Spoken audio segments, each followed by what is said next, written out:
Joe Rogan Podcast, check it out. The Joe Rogan Experience. Train by day, Joe Rogan Podcast by night, all day. We're up and running. So, gentlemen, let's start. Just introduce yourself. John, introduce yourself. Tell people what you do. I'm John Terzian. I own a company called h.wood Group. So we have restaurants, nightclubs, Delilah, Nice Guy, Bootsy Bellows are some of them. And Craig? I'm Craig Susser. I gotta feel like such a slacker compared to that. Yeah, you should. I own a place called Craig's Restaurant and a vegan ice cream company called Craig's Vegan. A place called Craig's. Very modest. It's one of the best restaurants in LA. Very highly respected place. And we're here to talk about what the fuck is happening to the restaurant industry during this pandemic and how crazy it is. I've talked about this before, but having you guys on so you could say firsthand what it's been like to you and what this experience has been like and how poorly it's been handled. Just I want to give people a sense of this at home, what it's like from two men who have made their living in the hospitality and restaurant industry. Yeah. Yeah, I mean, you want to start, Craig? Well, no, the funny thing is, it's like we're the rule followers. Yeah. We're the ones that are used to handling the health department. We're the ones that are used to, doing everything that, from a safety standpoint, right? And now we're the ones that are being crushed or being picked on, so to speak, but that's the way a lot of people in the industry feel, because we're the ones that are being shut down in a city where a lot of other businesses are remaining open, like malls, distribution centers, markets, Stores. I mean, you can go to a mall and go shopping. You can go on an airplane from LA to, New York, take your mask off and eat, and that's okay. But you can't eat outdoors in a restaurant in LA that's following social distancing, all the health guidelines. I mean, we know our business. And so it's been really hard since, it started March 15th. We shut down. We were then told to put glass in between our booths, so we did that. We opened for about 10 days. We did UV lights in the air conditioning systems. Air filtration, all the stupid, everything. Absolutely. And then we built patios. I've personally spent $250,000 abiding by the rules that were set forth by the state, by the county, by the governors, by everybody. And then to just kind of be shut down is really, really difficult. And it's not about me.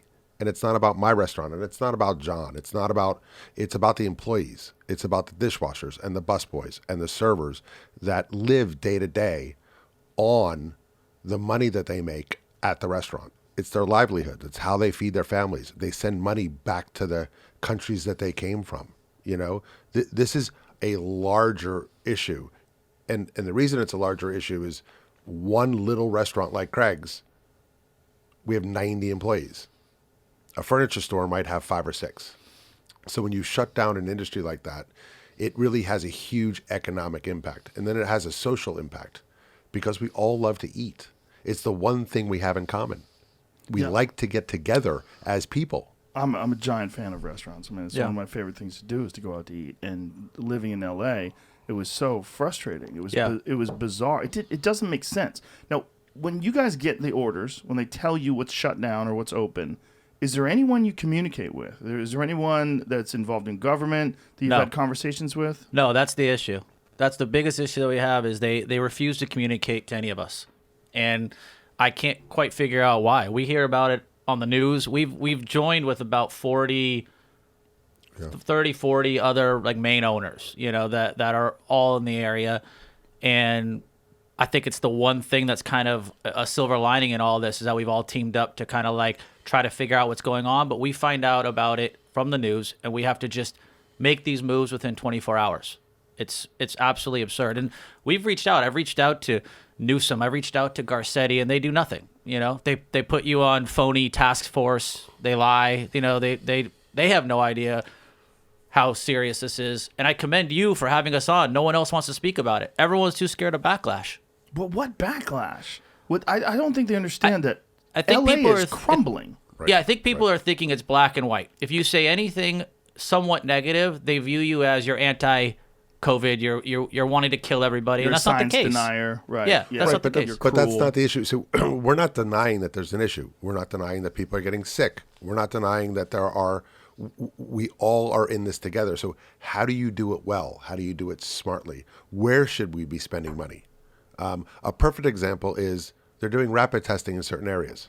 So instead of losing all of this revenue, why don't they invest in smart technology that has rapid testing that allows people to go to a restaurant, get a rapid test, you're positive, you're negative, and then you get to go into the restaurant. Like we did here today. Exactly. We got rapid tested today. Everyone's fine. Yeah. We could sit down and have a conversation, have no paranoia. Yeah. You could do that at a restaurant. You could have I was telling you about Stubbs Barbecue here in Austin, where Dave Chappelle and I have been doing Great shows. establishment. We do 400 seats. We test everyone. People get there way in advance. They test them. Yeah. They get a COVID test, which gives them a nice peace of mind. Like, oh, great, I don't Yeah. have it. Then you get to sit down and enjoy a show.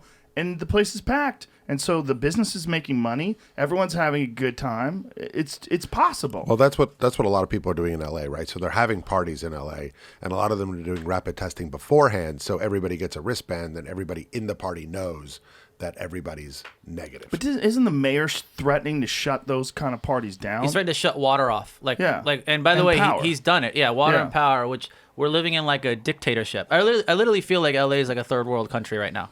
Never seen anything like this. Well, if you go to Venice or you go to downtown LA and you see the encampments, it's fucking bananas. Yeah. I mean, third world countries wouldn't allow that shit. Yeah. But It's worse. This is some sort of dictatorship happening that we to me is a bigger picture. If other governments, if other states, counties, cities see that they can just shut an industry down so easily, get a name for themselves, get their name out there, what's stopping everyone else from doing this? Exactly. It's new power. So here's Venice Beach. Look Yeah. at this video.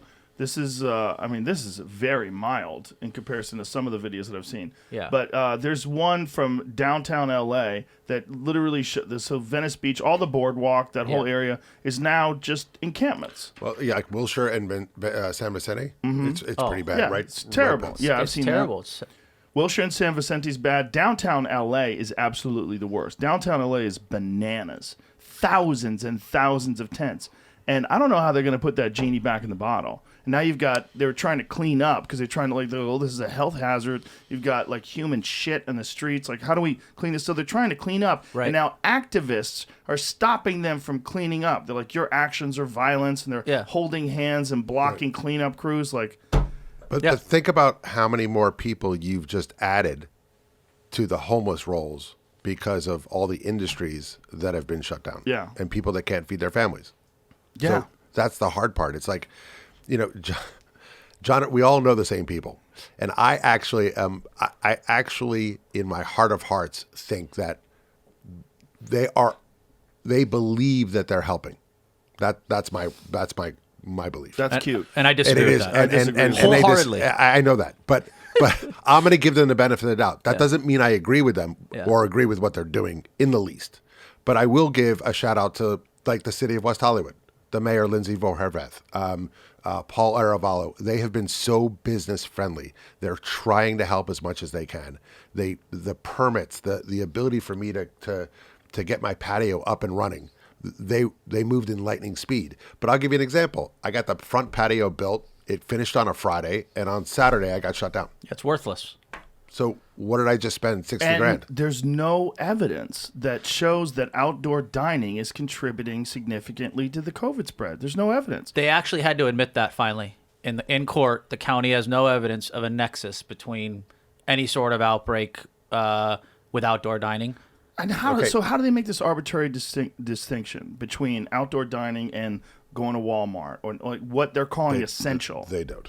It doesn't make any there sense. Isn't. So There isn't. the county health officials shut us down, right, for 3 weeks, right around, what was it, Thanksgiving? Yes. And some friends of ours took them to court and said, how can you just shut down an industry with no evidence? And they said, oh, we have plenty of evidence. We have 6 studies and blah, blah, blah, blah, blah. And then they actually got to court and they had nothing. Nothing. Nothing. All the evidence was Not- from indoor dining. Not one piece of And paper. they had to admit it. So when now- they admit it, then what happens? No, but now they're appealing it. Why? Now they're appealing. By the why? way, they've hired an outside counsel. And you so think they're these spending people more money. have our best intentions? Come on.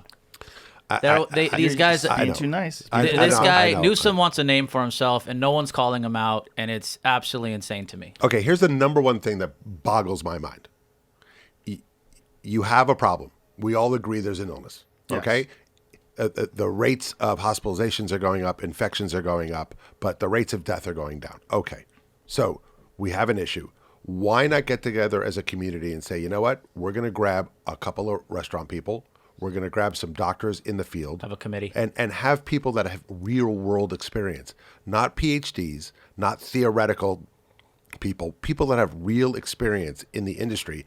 Grab them, grab a round table and say, okay, we have this problem. How do we mitigate it? And how do we move forward smartly? I've never been asked. John's never been asked. No doctor that I know in the wide variety of people that I take care of has ever been asked their opinion by the county, state, on any level. He's right.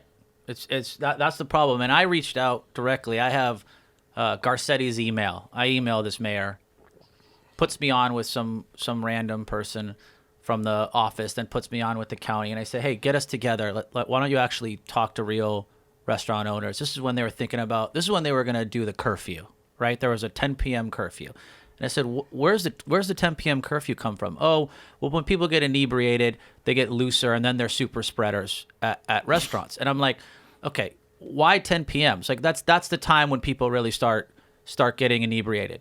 And I was like, but you realize you could at least say, hey, close up, let people make sure they get out, get their check paid, and be out the door by midnight, 11:30, whatever it might be, rather than everyone out the door by 10 p.m. And he said, well, you could seat someone at 9 and then kick them out at 9:50. And I was like, do you have any understanding of the restaurant industry at all? Not one. Had not contacted any restaurateur. They went to a 10 p.m. curfew. 3 days later, shut it all down. They just said, you know what? We're just shutting everything down. By the way, for no reason. They've never heard no from any of us. You want to do 6 people or less? Okay. Yeah. You want tables 6 feet apart? Okay. You want to do an 11 o'clock curfew? Okay. A 10 o'clock curfew? Okay. We've said yes to everything they've wanted, and yet they still find a way to shut the industry down. Well, why? This is what I don't understand. Why? Who's making the decisions? I personally think, again, I don't think Craig wants to say this, but I personally think it is politicians trying to make a name for themselves. How does it make a name for But yourself? I think it's fear. They I are. honestly think it's fear. What?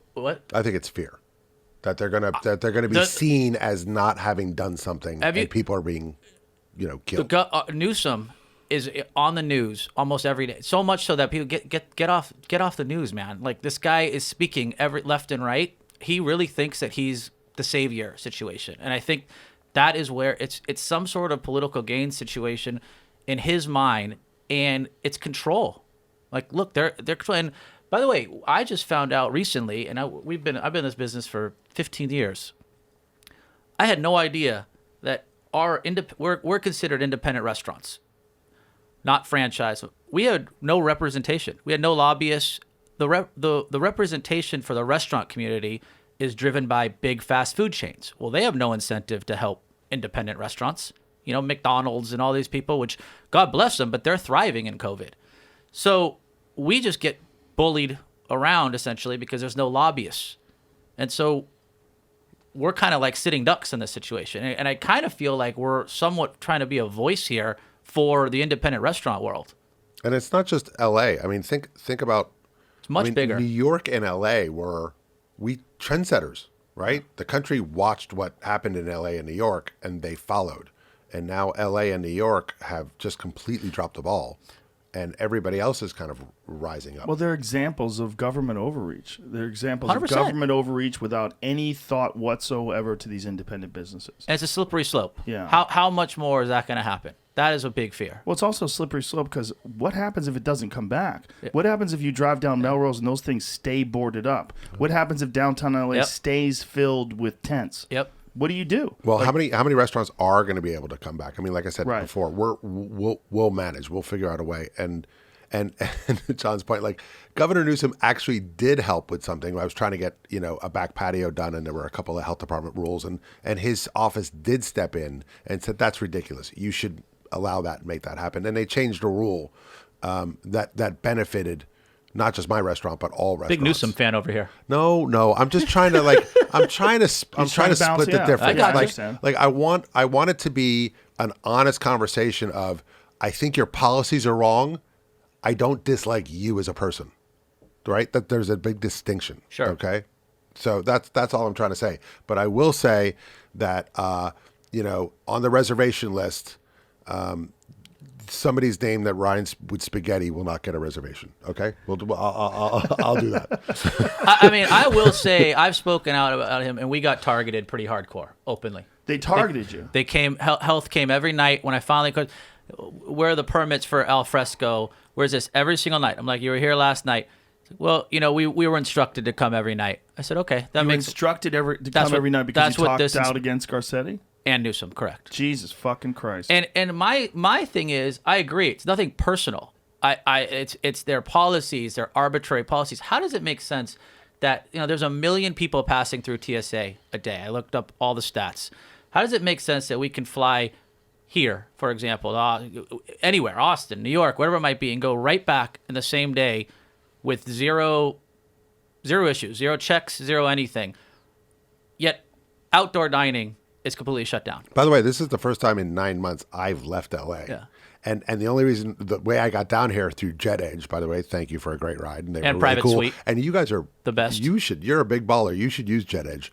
But I'm flying back United tonight. And it's the first time in 9 months that I've left LA. And I'm not a science denier, and I take precautions, and I'm around a lot of people. When the patio was open, I was around 150, 180 people a night. But you can go from LA to New York. You can take your mask down and eat. You can land in LA. You can go in a hotel. You can then go to a mall and go shopping. Okay? You can grab some food to go. We could sit together and eat outdoors in the mall. But I can't go outdoor and eat at a restaurant that employs 90 to 100 people and keep a business afloat. We're not thriving. Outdoor dining isn't blowing the doors off of the revenue. It allows us to keep all of the people employed. It allows employees to make some money. We're paying payroll taxes. We're paying sales taxes. And we're just one little place. There's 30,000 restaurants in Los Angeles. Now, one of the reasons they cited for shutting it down was they found that 10% of the restaurants weren't abiding by the rules. So, well, I would say then why don't you go to those 10% restaurants and shut them down, or give them warnings to the point where they do come into line. So if they're not social distancing and they're not wearing masks and shields and they're not wearing gloves and they're not doing all the things that you've asked restaurants to do, well, then you can target them. But to shut down an entire industry because you feel like you have a couple of bad actors makes no sense. None of this makes any sense. And this is the first time, we were talking about this before the show, that people are realizing how important it is who the mayor is, how important it is who the governor is. Yeah. And the fact that the mayor is actively targeting you guys because you've spoken out against these fucking ridiculous draconian restrictions that don't have any, there's no logic behind them. There's no studies. Obviously, when you take them to court and they show that the studies are about indoor dining and not outdoor, they're lying. So and they're coming after you, targeting you. Well, we all know that the biggest spreaders are the distribution centers. Construction, for some reason, and I don't understand why, but construction is a really big number.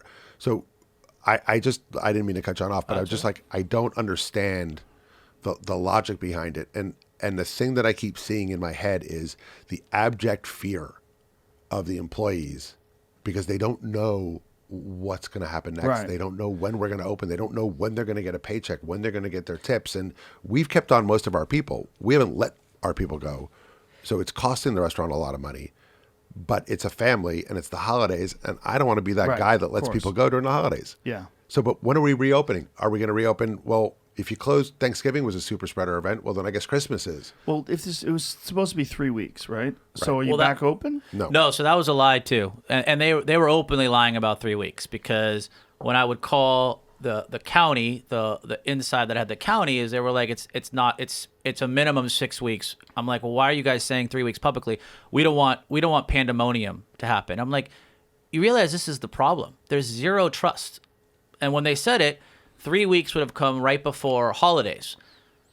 Their whole point was to get past January 1st. Now I'm hearing they want to go till February or March and just keep it fully shut. The county order's over. The county order's over now, but they're saying that the state order supersedes it because Correct. ICU numbers are high. Yes. Okay, so if Thanksgiving was a super spreader event and they were protecting us against that, then Christmas is one, then New Year's Eve is one.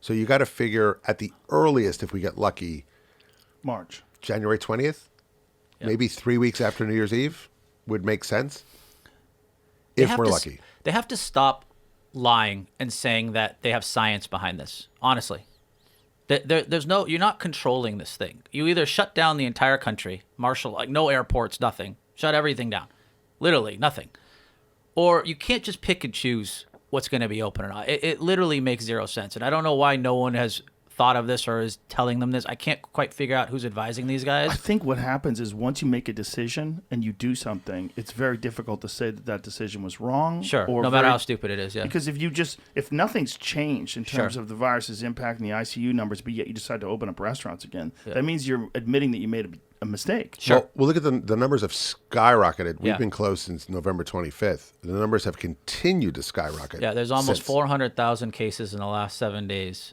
in LA. Well, I saw a chart, and they said that the highest number they could attribute to restaurants at all was 3%. Okay, so Correct. That's a perfect example. So if you're not going to a restaurant that's licensed and says, okay, you can have 6 people or less, and there's 8 feet apart, and all of the rules that we abide by. If you're not going to go to a restaurant, well, then you're going to have people over in your house, and they're not abiding by the rules. Right. No. Okay, and there's not 6 people, 8 people. It's usually 12 people or 15 people or 20 people. And look, we all know that the spread is coming from, in-home dining. Yeah. Okay? A lot of it. People want to get together. We're social animals. Yeah. We do not want to be isolated. You're not stopping families from getting together. And we're seeing it. We see orders come in for 30 people, 40 people at homes. Like, we can't, how is that okay? I don't know the numbers, but I know that we're doing it in larger pans and Yeah. things like that. So I it's not my job to enforce that, and I try not to ask too many questions. And I'm all for it. I want people to have fun. At this point, it's insane. I don't see an end in sight the way it's going, especially in California. I see the end being people just mass exiting out of California. Sure, and they're already doing it. They're losing the soul of the state. And I'm born and raised LA. I live and die for it. I have 15 places there.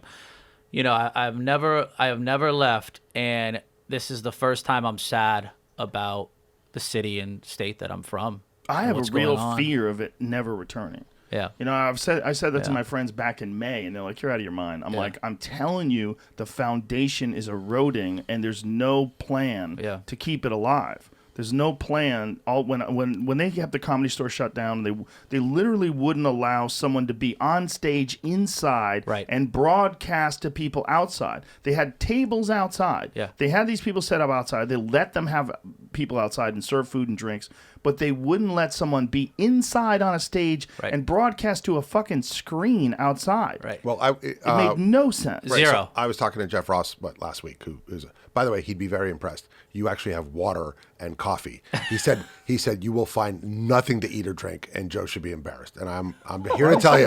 Yeah, I don't know. He's he making said that up. I don't know. He's just fat and he needs food every 5 minutes. Okay. Fuck you, Jeff. Okay, I'm part of the reason he's fat. So easy on that. I'm friends with Jeff. He knows I love him. And I love him too. So the thing is, he was saying, like, at Saddle Ranch, which is right next door to the Comedy Store, they had outdoor dining in a parking lot, and they were abiding by all the rules. And the Comedy Store wanted to do the same thing, and they wanted to have a comic 10, 15 feet away. They wouldn't allow it. And they wouldn't allow it. And you're like, I don't understand. There's no logic at all. There's Yeah, no logic and you at go all. to Makes no stores sense. and there's one clerk. There's no regulation of the 200 people in the store all half mask on, bumping into each other. It's madness. madness. Yeah, it's the most. A restaurant can actually be controlled. Right. Yeah, I'm not even arguing for. I own a bunch of nightclubs and stuff. I'm not arguing for any of that. I think we'd be safe in that regard. I'm all for the COVID safety of what you can actually control. But this is madness. but when you come here and you come to Austin and you go to a restaurant, and you realize like, oh, you can actually eat at a restaurant here. Yeah. You can go inside. Yeah. and it's normal. Yeah, I felt alive again. It's crazy. Yeah. No, it was really weird. We had dinner last night, and we were inside, and I was like looking around going, this is so bizarre. Felt like I was doing something wrong. I've taken friends to dinner that have not left LA and they've come here to visit, and I've taken them to dinner, and they have this look in their face like they're like someone gonna come and take us away, like they're cutting their food up like they're Willy Wonka. I really think these health inspectors, I feel like I'm in like, I now know what like Prohibition era it was. Yes. Speakeasy life. Real similar. I mean, It's the I same literally thing. am afraid. I'm like going out the back door when I see a health inspector. I don't know what is going on here. Well, it's the same logic. When someone has the ability to Yeah. tell people what to do, Yeah. then they feel like they have some sort of a right to do that, and they enforce these rules Yeah. that don't make any sense. But they feel like they're right because it's written somewhere. And this is the problem with human beings when it comes to power. Power is very intoxicating for people. And when you have some sort of a situation like this, where you have this pandemic, where you can semi-justify the wielding of this power, people will do it with impunity, and that's what you're seeing right now. And I will say, like he said earlier, a majority of what this is a voice for the employees, 100%. But also independent restaurant operators, from small to big, majority of independent restaurant owner operators are family owned. There's 5-person families eating off of, their one restaurant establishment they own, 2 restaurant establishments they own. They're scared to speak out. 1, 2, if they want to speak out, there's no one, there's no outlet. There's no one to talk to. And I think that's this suppression is what's the strange situation that I see. Well, there's also a very clear blowback. Like you're saying, you're getting Clear blowback. Inspected every night. Yeah. That should be criminal. It should be. That's an abuse of power, Yep. and you're clearly not doing this because you think someone's doing one of something the- wrong. 100%. Right. One of the things And the guy felt bad. He said, I don't know. I have to do this. they keep talking about is the fact that the reason they shut down all of the restaurants was because they couldn't inspect 20 to 30,000 restaurants on a regular basis because they just didn't have the manpower. Yet they're at his place 5-6 nights in a row. Exactly. So it doesn't make any sense. It's like, That's so fucking dirty. That's corruption. I know That it is. That is corruption. And I think defined. I think they think it was gonna stop me or have me be scared. It's the opposite. I have nothing to hide. I have no skeletons in my closet. I don't care. They need to be called out. this can't happen to, I got into this business out of love, and I still love it. And this whole scenario has made me be like, should we move everything to places that want us? Dallas and Austin and Miami. I mean, that's how sad it is in LA and California. They're going to lose people that are at the top of their game in our industry. And clearly in other industries, as we've seen the exodus from all the other titans that are in other industries. Why? For what? Well, that's how people feel about comedy clubs as well. It's the same sort of course. environment. Like I've gotten phone calls from every major comedy club owner in this country trying to figure out how to open up in Austin. yeah. Because they're like, we got to get out of LA. But think about it. We're 2 people, and we represent, like I said, we're on a chain of about 40 people, and we all feel the same way. Nobody's a denier. Nobody's saying there isn't an issue. And we're all rule followers. We're all willing to do whatever we can do to make sure that people feel safe, that the county's involved, the city's involved, and the state's involved. And yet there is no answer we can give them to where they say, okay, that makes sense. Let's try it. Well, I think it's because they're not being held accountable. Right. There's no way Right. you can hold them accountable. There's nothing you can do. Nothing you can do. It's not like, this is a democratic society, right? But it's not with everything. You don't get to vote on whether or not you're allowing outdoor dining. It's not like you can present Right. evidence to the people. Like, this is why it's safe. This is what we're going to do. And then you allow people to vote. They would overwhelmingly But here's vote. the thing. They were voting with their feet because Yes, they were when we going. were opening and we were open with outdoor, we were packed. Yeah.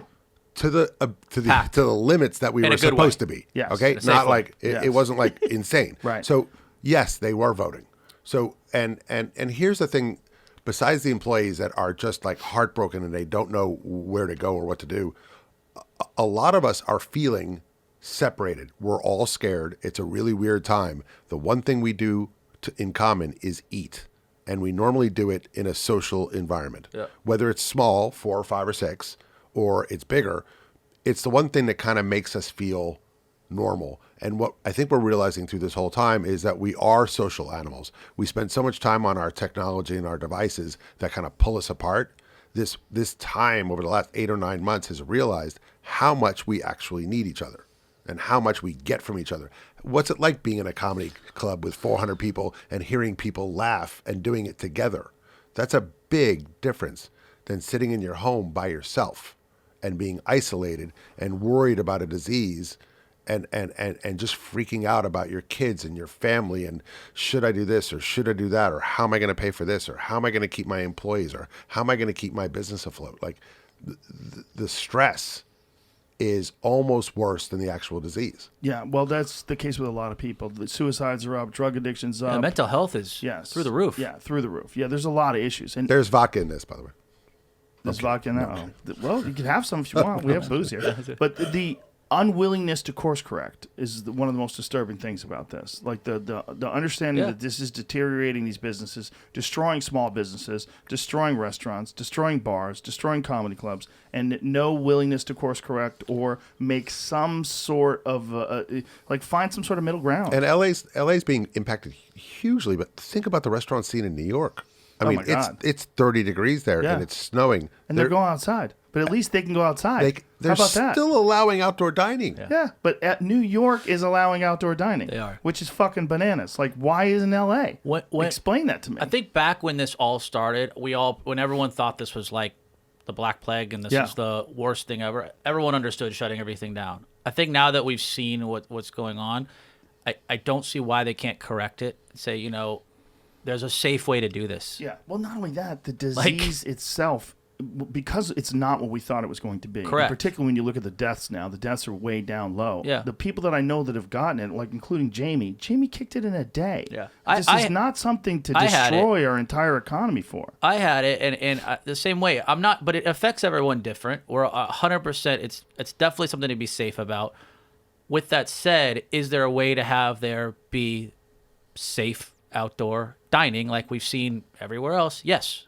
And that is the issue. There's a fundamental failure of leadership because all they're looking at is how to shut things down. There's been no emphasis whatsoever on improving people's health. Correct. No emphasis whatsoever on vitamin supplementation, or improving your immune system. Right. Zero. Because it's Zero all discussion of that. It's all power. Yeah.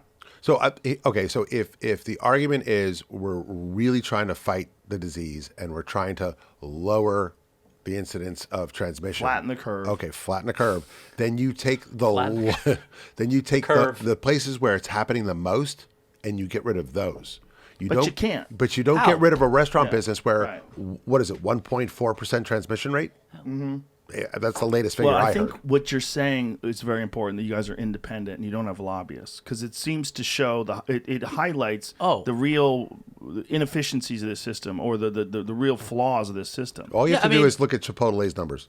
Look at Chipotle's numbers. They're through the roof. Yeah, and by the way, God bless them. I'm happy. By the way, I'm a fan. I like the food. I'm happy for it, but the issue is exactly that. Everyone miraculously, groups that have lobbyists are going fine. All filming is going, by the way. Well, you've seen that video, I'm sure, of the woman who has the outdoor dining area that's across the fucking parking lot from that. She's getting shut down, and they're setting up these dining areas, these outdoor dining areas for motion pictures. Okay, so I said, okay. It's insane. I understand. It's unfair. The film crew is being tested, and that's why they're together. She's suing Newsom. Newsom sued by restaurant over California coronavirus. Right. But so he just clearly doesn't care, though. Here's the gray area. Yeah. Why didn't they hire her to cater the event that was happening 20 feet from her place? Yeah. That way she makes a couple of bucks, and you're kind of like striking a balance. Well, they probably have some sort of union deal in terms of catering. I guarantee the amount of the required amount of recall numbers to recall Newsom is going to happen, and nothing's going to happen to him. That's how rigged I think everything is. Well, they recalled Gray in 2003 when Schwarzenegger became the governor? Yes. I mean, it can happen. And if things keep deteriorating, it can happen. People have lost all faith in him after that French Laundry incident. The French Laundry thing, I think people are laughing about it, and it's funny, but it's also, he just got caught doing that. One time. How many other times? We all know his wineries open. Miraculously, wineries are an exception to restaurants. And in his county, in the area where his winery is, it's open. Yeah. Sure. How's that fair? Yeah, it doesn't make any sense. I mean, it makes no sense. Well, but they're gonna say that the transmission rates and the incidence of infections there are low. Yeah. Right. So.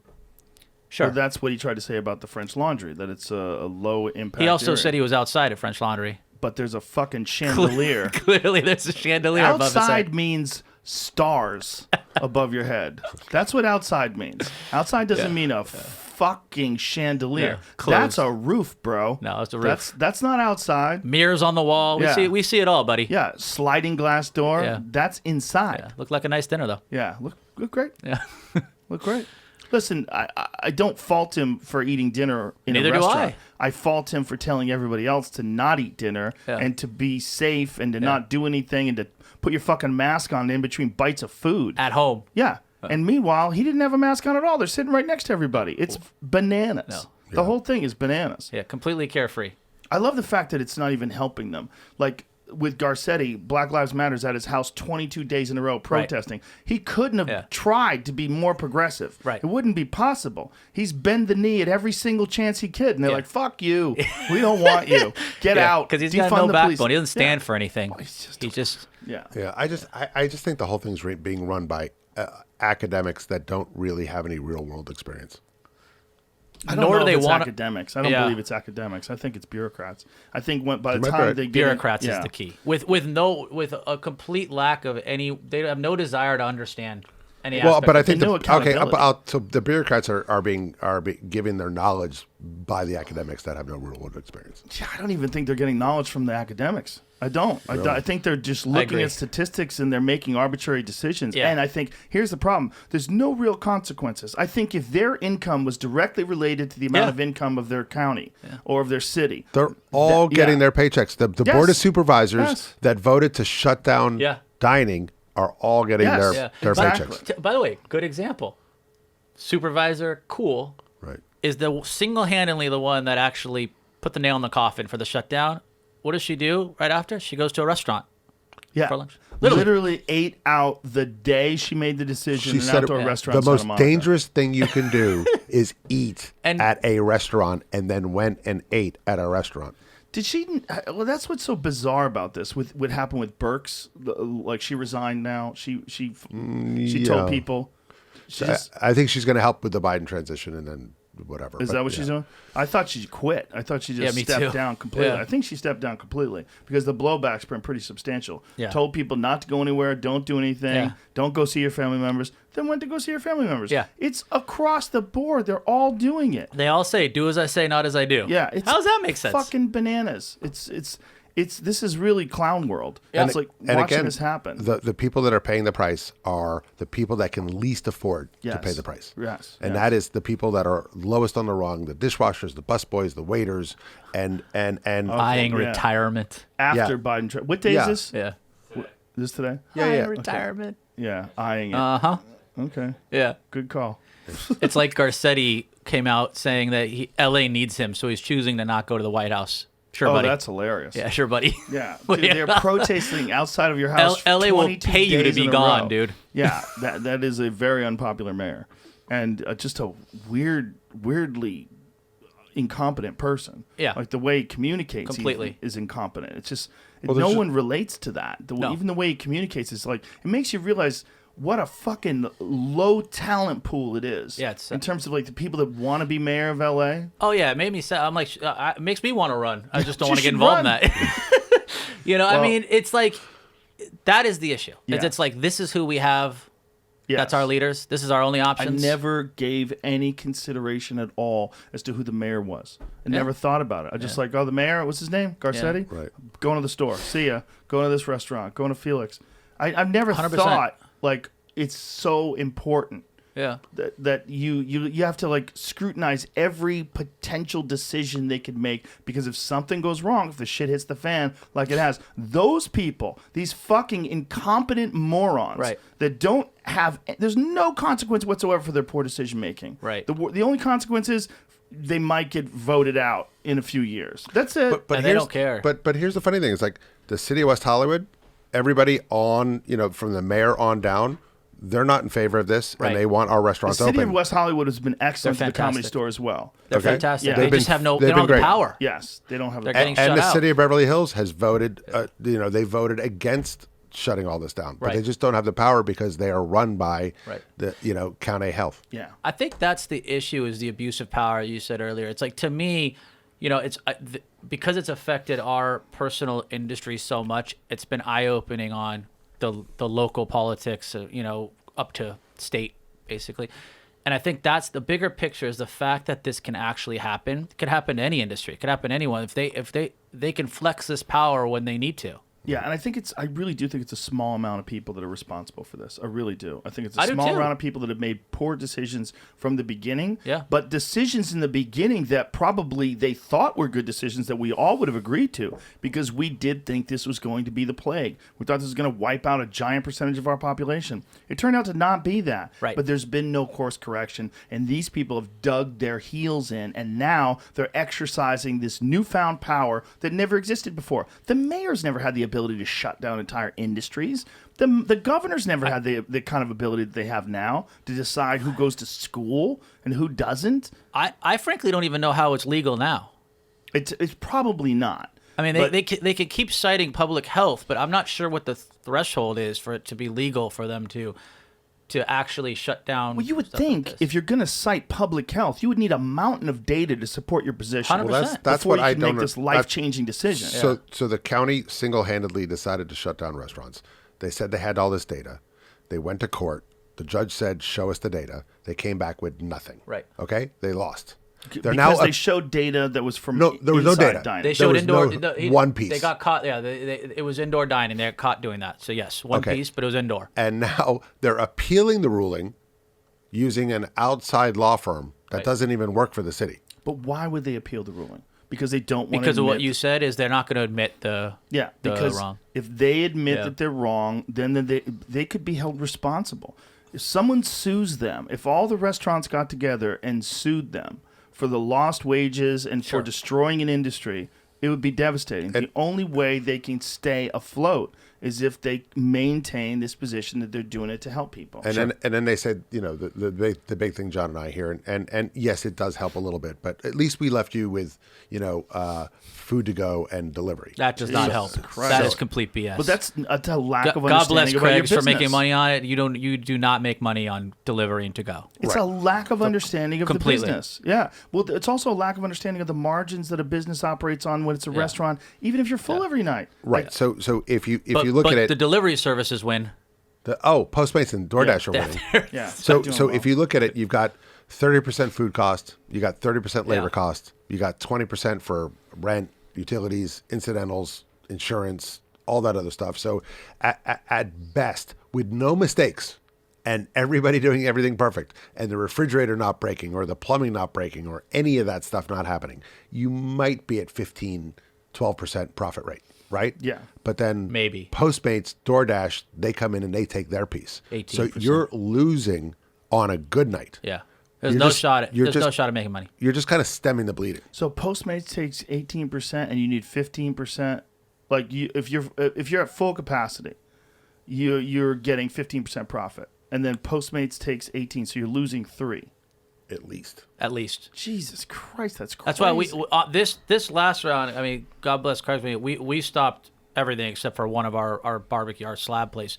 Everything else we've just stopped and just gonna wait to reopen whenever that is. Whenever dictator Newsom allows it. It's just there's no point to fight this. See, he's right, and you're defending the Stop guy. being scared, You're Craig. No, hanging in it's not there. about scared. It's You are like Stockholm scared. syndrome. You No, are. it's not. What's he gonna do? Arrest you? No, I actually. He may do that to me, No, but- I Once actually. you move out of L.A., he won't have shit on you. I like the guy, and I just have. Gotta There's flee something town. inside me that's like hoping that they're doing it Yeah. for What? whatever. Oh, Yeah, stop. you're It's out of your Horrible. mind. That's why you're here, bro. Yeah, well, You are out of your mind. I know I'm out of my mind. So You're just a good guy. Yeah. Good for you for being so loyal to a friend that's fucking stabbing you in the back with a poison knife. okay, all right. It's true though. It's It's true. what were we talking If he about? makes a reservation at Craig's, are you having him eat there? Honestly. Gavin. Yes. Are you first name basis now? I got you. Bro, someone's going to nuke your building. I'll put it this way. I won't allow the reservation for you. Okay. I will put a stop to You're that. gonna put a stop to that. Here's the Okay. thing about that guy. The people that know him say he's a very nice guy. He I'm sure actually he is is. a really nice guy, and I actually probably a do fun guy, think he too. thinks he's doing the right thing. He's doing the wrong thing. No, But I think he it's thinks power he hungry. thinks he's But why doing do I you think he think thinks he- he's going to be president. I think he thinks he's And gonna I be think he president thinks as we're well. all idiots and don't see through that. Well, he's hired a crisis management firm to try Yeah. to deal with what's happened, the blowback from the French Laundry incident. I don't know if he'll be able to get over that because he handled it so poorly. You know what he should have come out and said? Yeah, I like eating out too. Actually, I messed up in that regard. You know, like there's a whole statement of like, I should have, if I had known so many people, I should would have stood up and shut up. and gone home, but shut I up. didn't. I just fucking Clown. partied. I ate Just a a clown. $1,000 meal. It was great. Yeah. No, listen, you can't defend hypocrisy. No. You can't. There's nothing he could have said. What it is it shows you the type of person that wants to be a politician in the first place. Yeah. The type of person that wants to control people. It also shows you how bad people want to be at social gatherings. I don't Yes. blame him. It's his friend's 50th birthday. Go. Yes, but even the lie of it The being lie is- outdoors. Oh, Yeah. the lie was so deep. That's You think there are no pictures? He didn't think there were pictures. no. That's the point. Someone thing, took a picture from the outside. the literally the thing that drives me crazy is Sheila Kuhl going to dinner on the very day Right she after. voted Did to you- close them. Yes. Did you hear her excuse? What'd she say? She tried to say it's her favorite restaurant, and she wanted to go tell them how sad she feels. Claims she didn't eat. Pictures of her actually eating. Meanwhile, No explanation to the staff, by the way. All a lie. Meanwhile, a couple days later, she gave an interview as to why she voted no, and she said she read all the scientific data that was given to her. Yeah. There wasn't any. Yeah. Oh God, these dirty Yeah, people. that's who How we're does- being led by. How is there no consequences for that? This is what I don't understand. Well, because people, I don't know if they pay attention We to need the voting. we need more like you to raise you. I think I don't live there anymore. It's I know, easy. but you have a we need people to actually be outspoken about it, because the only way to do it is they have a fear of bad press, of bad even word of mouth. Essentially, right now everyone is being suppressed. No one's allowed to say anything. From the beginning, once they realized what the actual disease was, that it wasn't as dangerous as we thought it was. Still dangerous. Still, we need to be precautious. 100%. But they should have made an adjustment and protected the vulnerable people. Right. They should have focused on isolating the vulnerable people, protecting the vulnerable people, shielding them from contact and from infection. That's what should have been done. Yep. And we should have opened everything else up. Yeah, I mean, look, at the end of the day, there are people sick and there are people dying. And, I lost a really good friend and a mentor, the bartender at Dantana's. Mike passed away from COVID early back in March and April. So it's hit me personally. That's why I'm not a denier. That's why I'm not saying that there isn't an issue to be dealt with. But Well, I don't is think there? anybody's saying that. Well, that's the whole point. So here's the point. If you make a case for Yeah. opening up restaurants, They're try- you're an idiot. You're a denier. Right. You don't understand the severity of the issue. Right. Instead of saying, isn't there a gray area somewhere here? Isn't there a way of doing this smartly?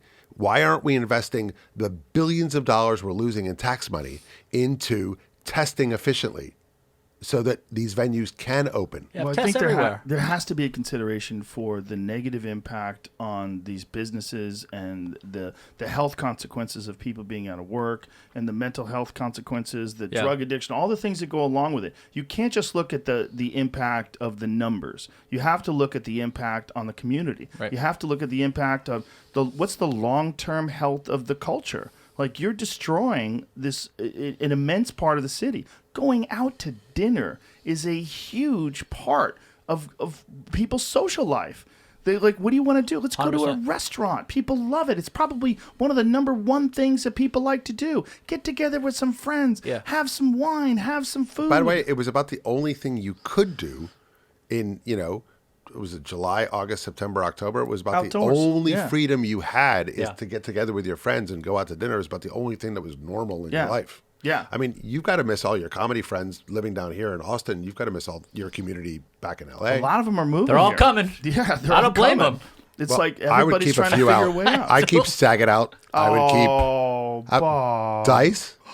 I want Dice to move here. I want Dice to move. I love want Dice. to see him walking around with sweatpants. Dice and I are brothers. I know you told me. We did. You were telling me the story. Tell the whole thing. Okay, so for a while, I was an actor for a while, and Dice and he was nice enough to get me a role in a movie.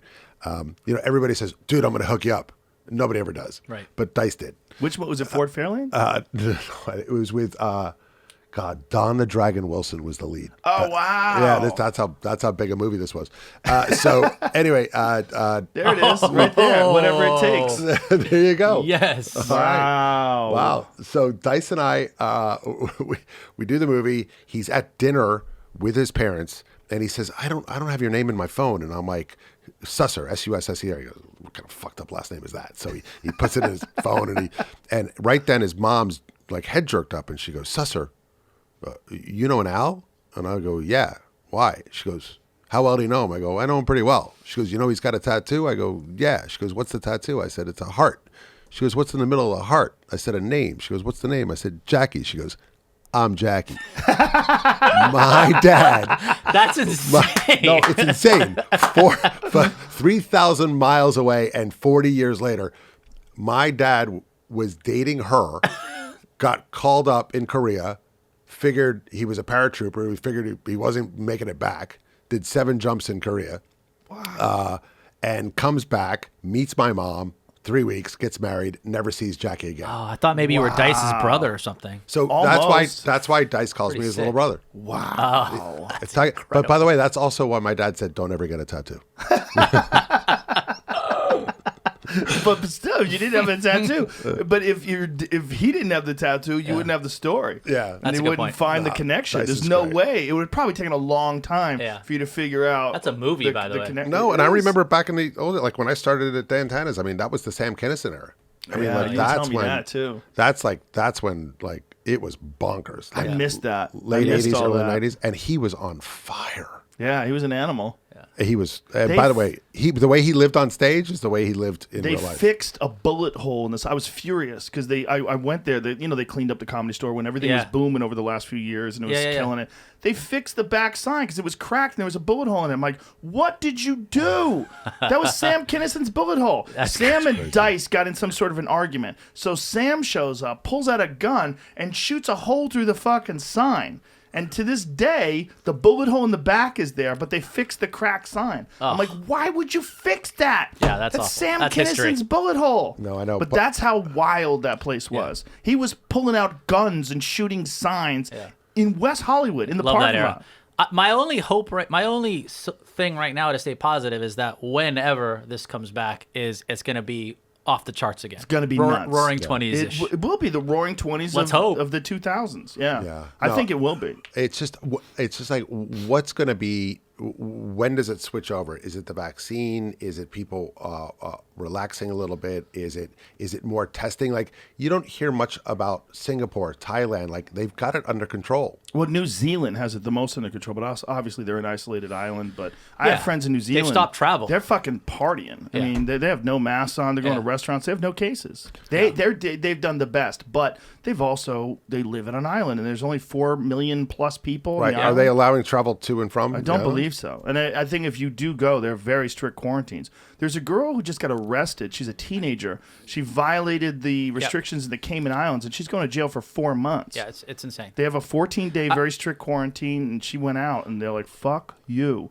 I firmly believe at this point, it's not a controllable thing. You're talking about a virus situation. I think the goal should be as much testing, as much safeguards as possible. I don't think you can just shut the world down. Treatment, Tre- and then treatment. concentrating It's- on immune response and health. Their Georgia college student who broke Cayman Islands quarantine received, what does it say? Reduced sentence. It got down to 2 months. Go I'm gonna back go so bail I can her see out. it. An ad Let's covered go. it up. Let's I go can't- get her out. But you had it. I can't Oh, the uncover ad. it. An ad covered it Man. up. I did not do that. Oh, Wow. She got a reduced sentence. What's the Yeah. reduced Down sentence? to 2 2 months. months. 4 months to 2 months.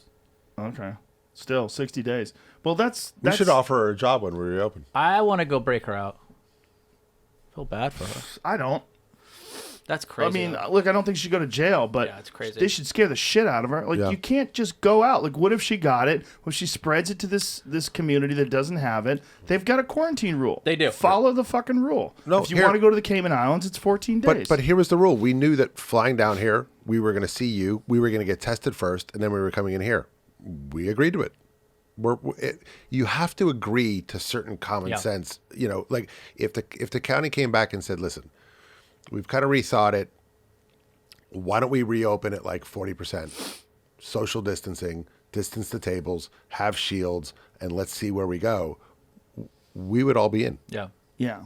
You know, Well, it's just one of those things where I just don't think they're going to do anything logical and sensible at this point. I think they're in defensive mode, and I think they're realizing that there's so many people that are upset with them, and the only thing that they have over them is to maintain this power and to keep their rule. well, here, let me. That's sadly true. This is even more bizarre. So we started doing some direct deliveries to not only cut out Postmates and DoorDash and the percentage, but also people actually enjoy seeing our servers deliver their food. Oh, sure. And it's especially- a moment in their day that's Right. like something normal. Of course. It's the food that they like, and it's a person that they know. So they've been leaving some extra big gratuities to take care of the staff during this time because it's Christmas and everybody knows that it's hurting. So restaurants have a really big impact on people's lives, and I think that's hit home more for me than anything. And then people are always asking, I think they're asking John as well, is like,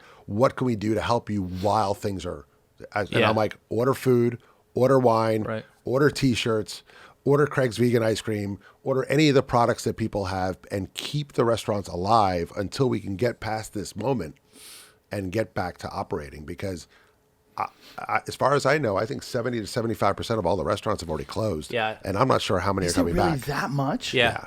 70 to 75%? Yeah.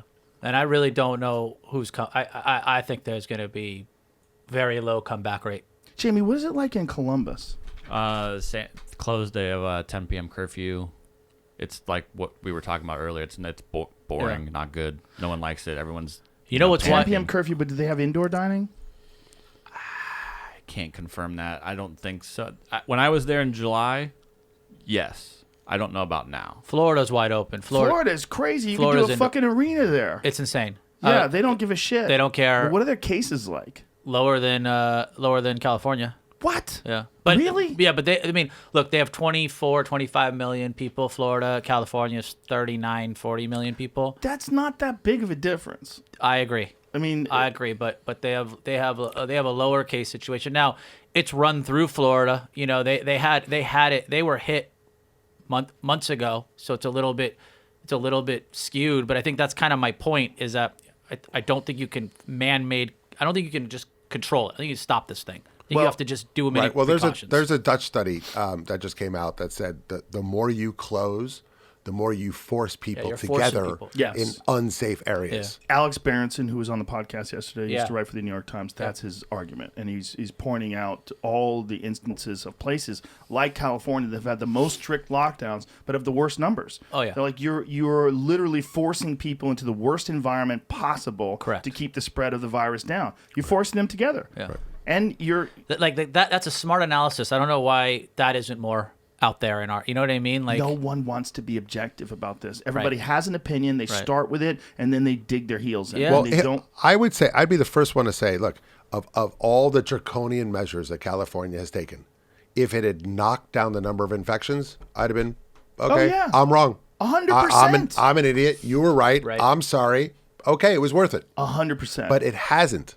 The numbers are exploding, and we're locked down. off the charts. off the charts. Yeah, and it That's proof in itself. Is inverse to what they expected. yeah. Well, you're also getting people that are drinking more, Sure. because they're depressed, and if you're drinking more, your immune system gets shattered. There's so many different things that are doing that are they. It seems like on paper it should work, but it doesn't, and they didn't course correct.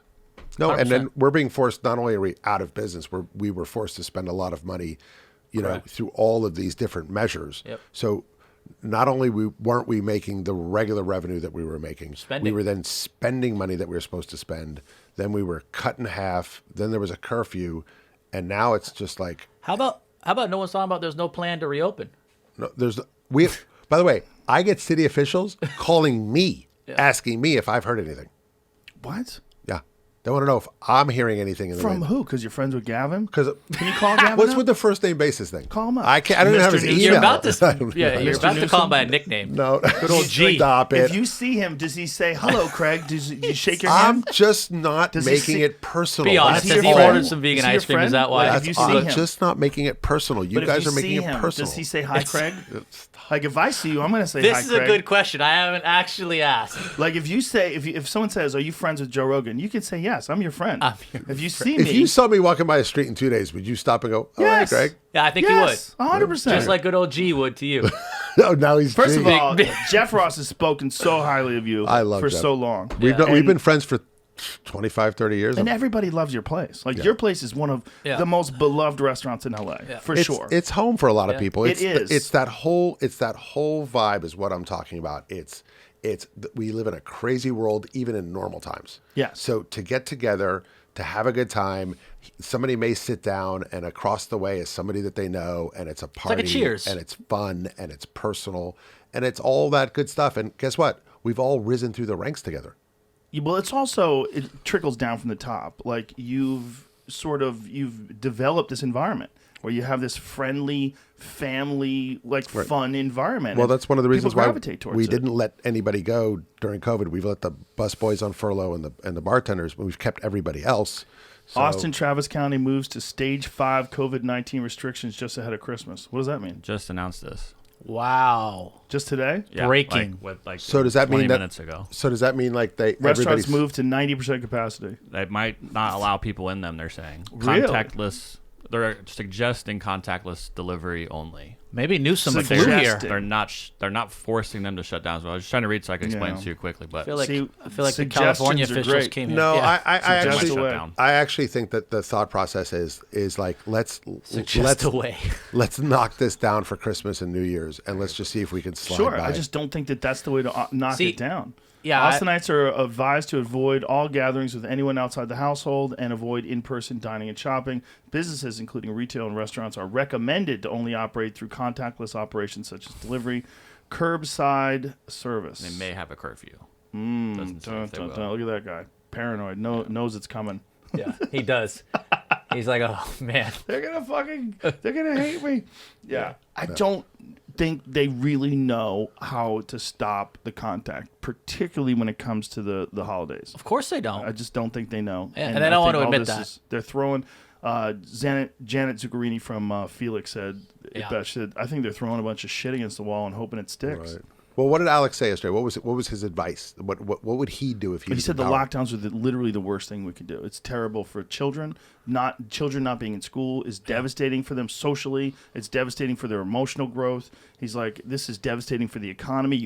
You have to take into consideration all the impacts. You can't just think about the health consequences Right. or the spread of the virus. You got to think about the health consequences from people doing drugs, being depressed, suicides are way up. Yeah. There's a lot of factors here, and he actually made an argument that masks aren't effective. Yeah. He's like, they're just not. Yeah. He's like, if you have one of those like serious N95 fully sealed on your face, yeah. He goes, but people are wearing bandanas. Right. He's like, that's not stopping the spread of anything. Right.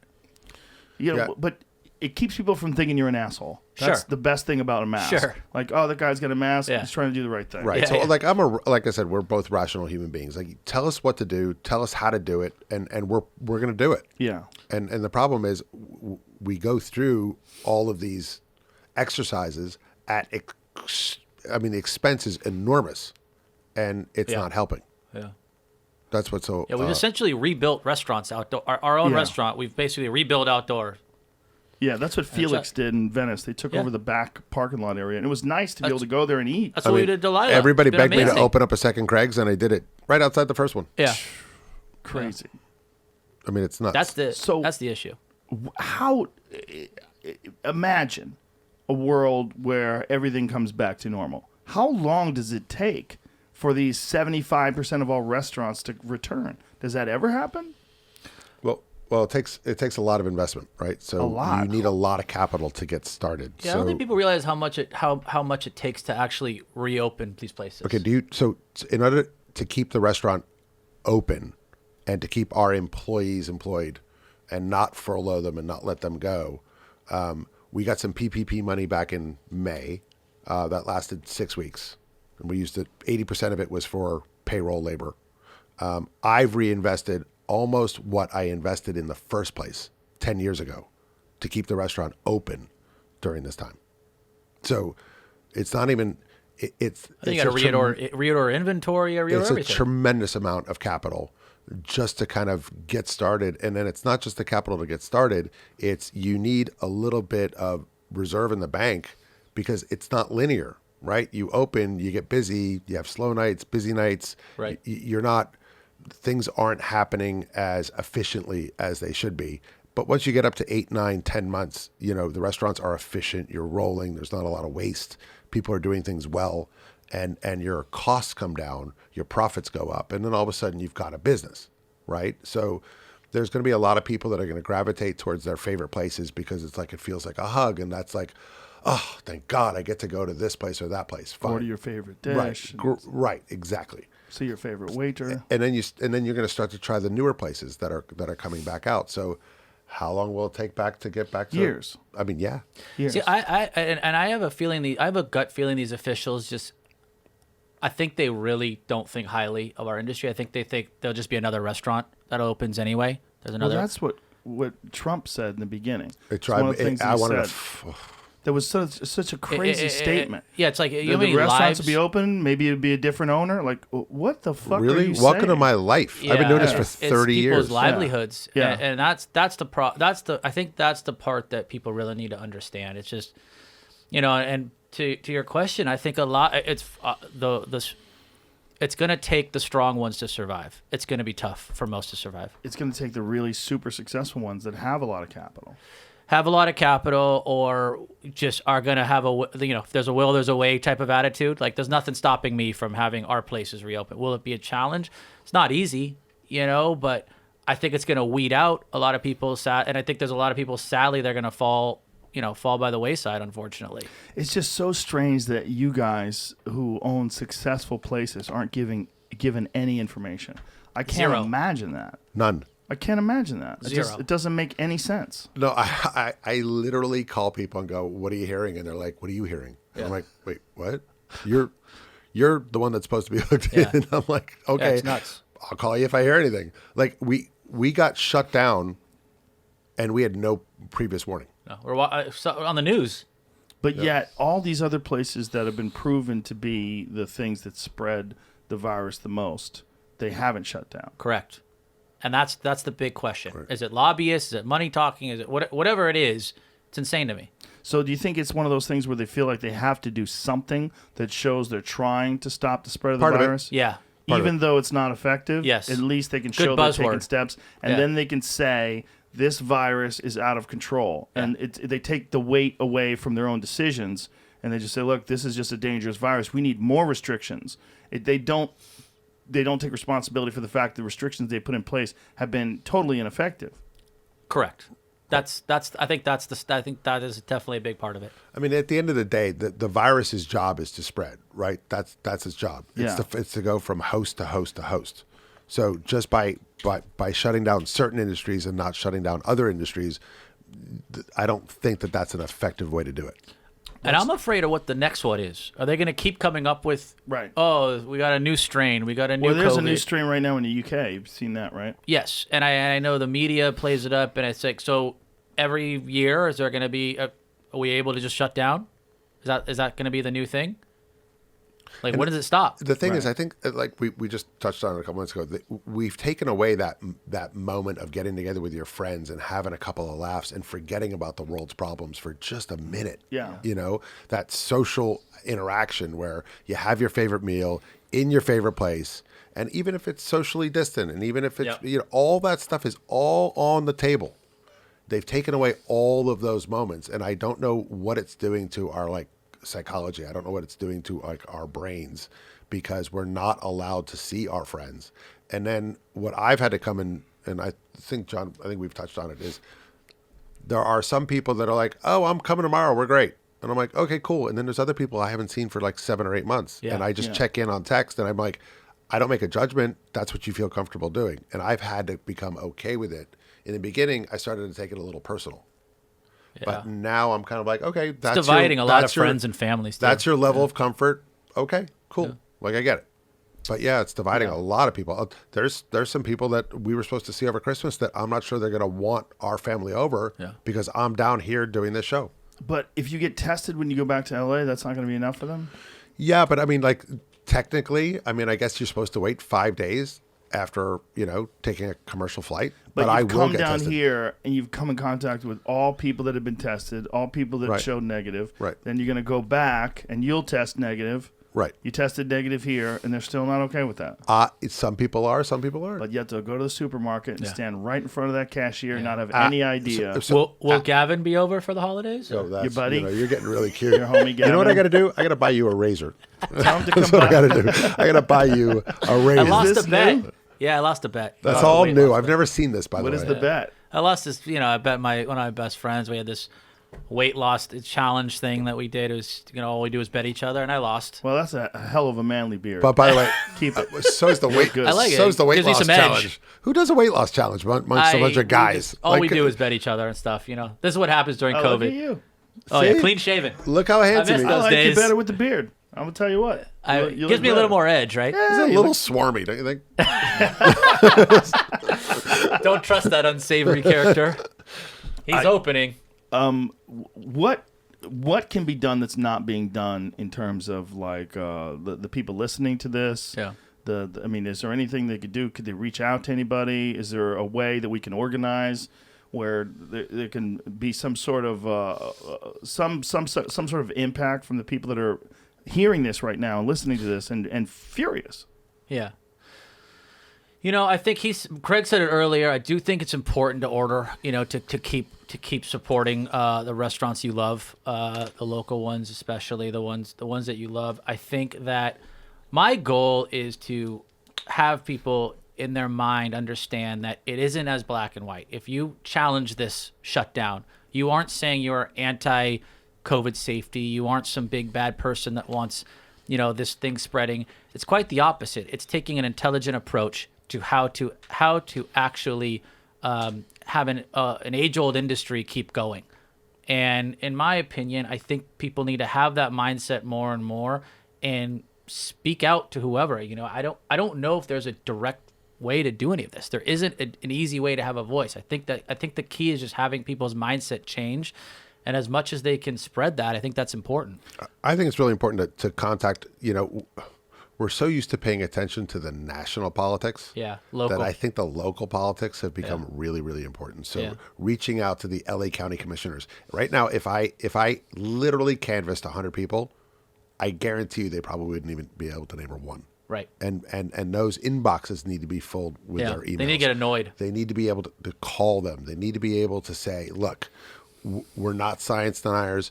There's a disease. We completely understand, but this is an outlet for us. There's got to be a way to get going. And I think, on a national level as well, contacting representatives, their voices need to be heard. Look, all politicians want to get reelected, right? So we have a voice. Yeah. I also think you got to give people the ability to make their own decisions. This has Yeah. never been the role of the politician to tell people how and how not to take risks. Right. And what to do with their lives. Yeah. Especially sensible, well thought out risks that have been mitigated as much as possible, like social distancing, like making sure that you follow all the health protocols, making sure that restaurants are they're compliant. I mean, there's a way to do this. It's totally possible, especially with outdoor dining. There has never been, and I've been in the business 30 years. Yeah. I've had my own place. January 12th will be 10 years. Okay. There's never been an instance where a health inspector came in and said, clean that. I don't like the way that looks. Reorganize that. And it hasn't been done in an instant. Okay. We're rule followers. That's how we stay in business. All right. The last thing in the world I want to hear is that somebody got sick from eating at one of my places. Right. So we're instinctively instilled with all of that. Right. Safety is our first protocol. So driving people away from those institutions is insanity. It is insanity. How do you think this plays out? Like, if you had a guess, what do you think happens at the end of all this? I think they're going to keep doing these rolling shutdowns, sadly. And I think that I think it's going to take a lot of uproar. I think it's going to take more of us banding together and actually putting a stop to how it's being handled. I think that's the only shot we have. It's not as optimistic as I would like, but I think if and when it ever opens again. And ideally, you get outdoor dining, safe outdoor dining opening in January, even February. And I think proving it to everyone that it's going safely, I think is all we're really asking for now. And then eventually open the rest as more vaccines happen and more people kind of change their mindset toward it, is what my optimistic goal would be. It seems like there's a lot of restaurants that don't have outdoor dining as an option. That's the unfortunate. I have several places that can't open. They have only indoor. You don't have a parking lot. You don't have a place in front. It's a nightmare. I don't know how that's fair either. It's all pretty. It does not seem like a fair system that's going on. And I know life isn't fair, but I think it's crazy to be dictated like this. Look, I think that we should spend a fortune, or look, they're spending so much money on so many other things. Why aren't they spending money and developing rapid testing? Rapid testing would eliminate a lot of the issues that we're even talking about. Have it everywhere. And have it everywhere, literally, at department stores, at airports, at restaurants. That's probably the best way to do it. Well, the rapid testing we're using here, you could use that at your restaurant. It 100%. Wouldn't be that hard. 100%. Wouldn't be that hard to have a station out front of the restaurant. Like your reservations at 8, you must get there at 7 Make to get that rapid required. tested. Make that a law. Yes. Yeah. I don't care with that. Yeah. You get rapid tested. You drop your mask for a second. They swab you. Yeah. You wait over there for 15 minutes. McDonald party of 2. You're good. You guys are good. You had to use the go word in. McDonald? I don't know. Really? Fast Sorry. food? Really? Jack in the Box party of 2. Another fat. You're good.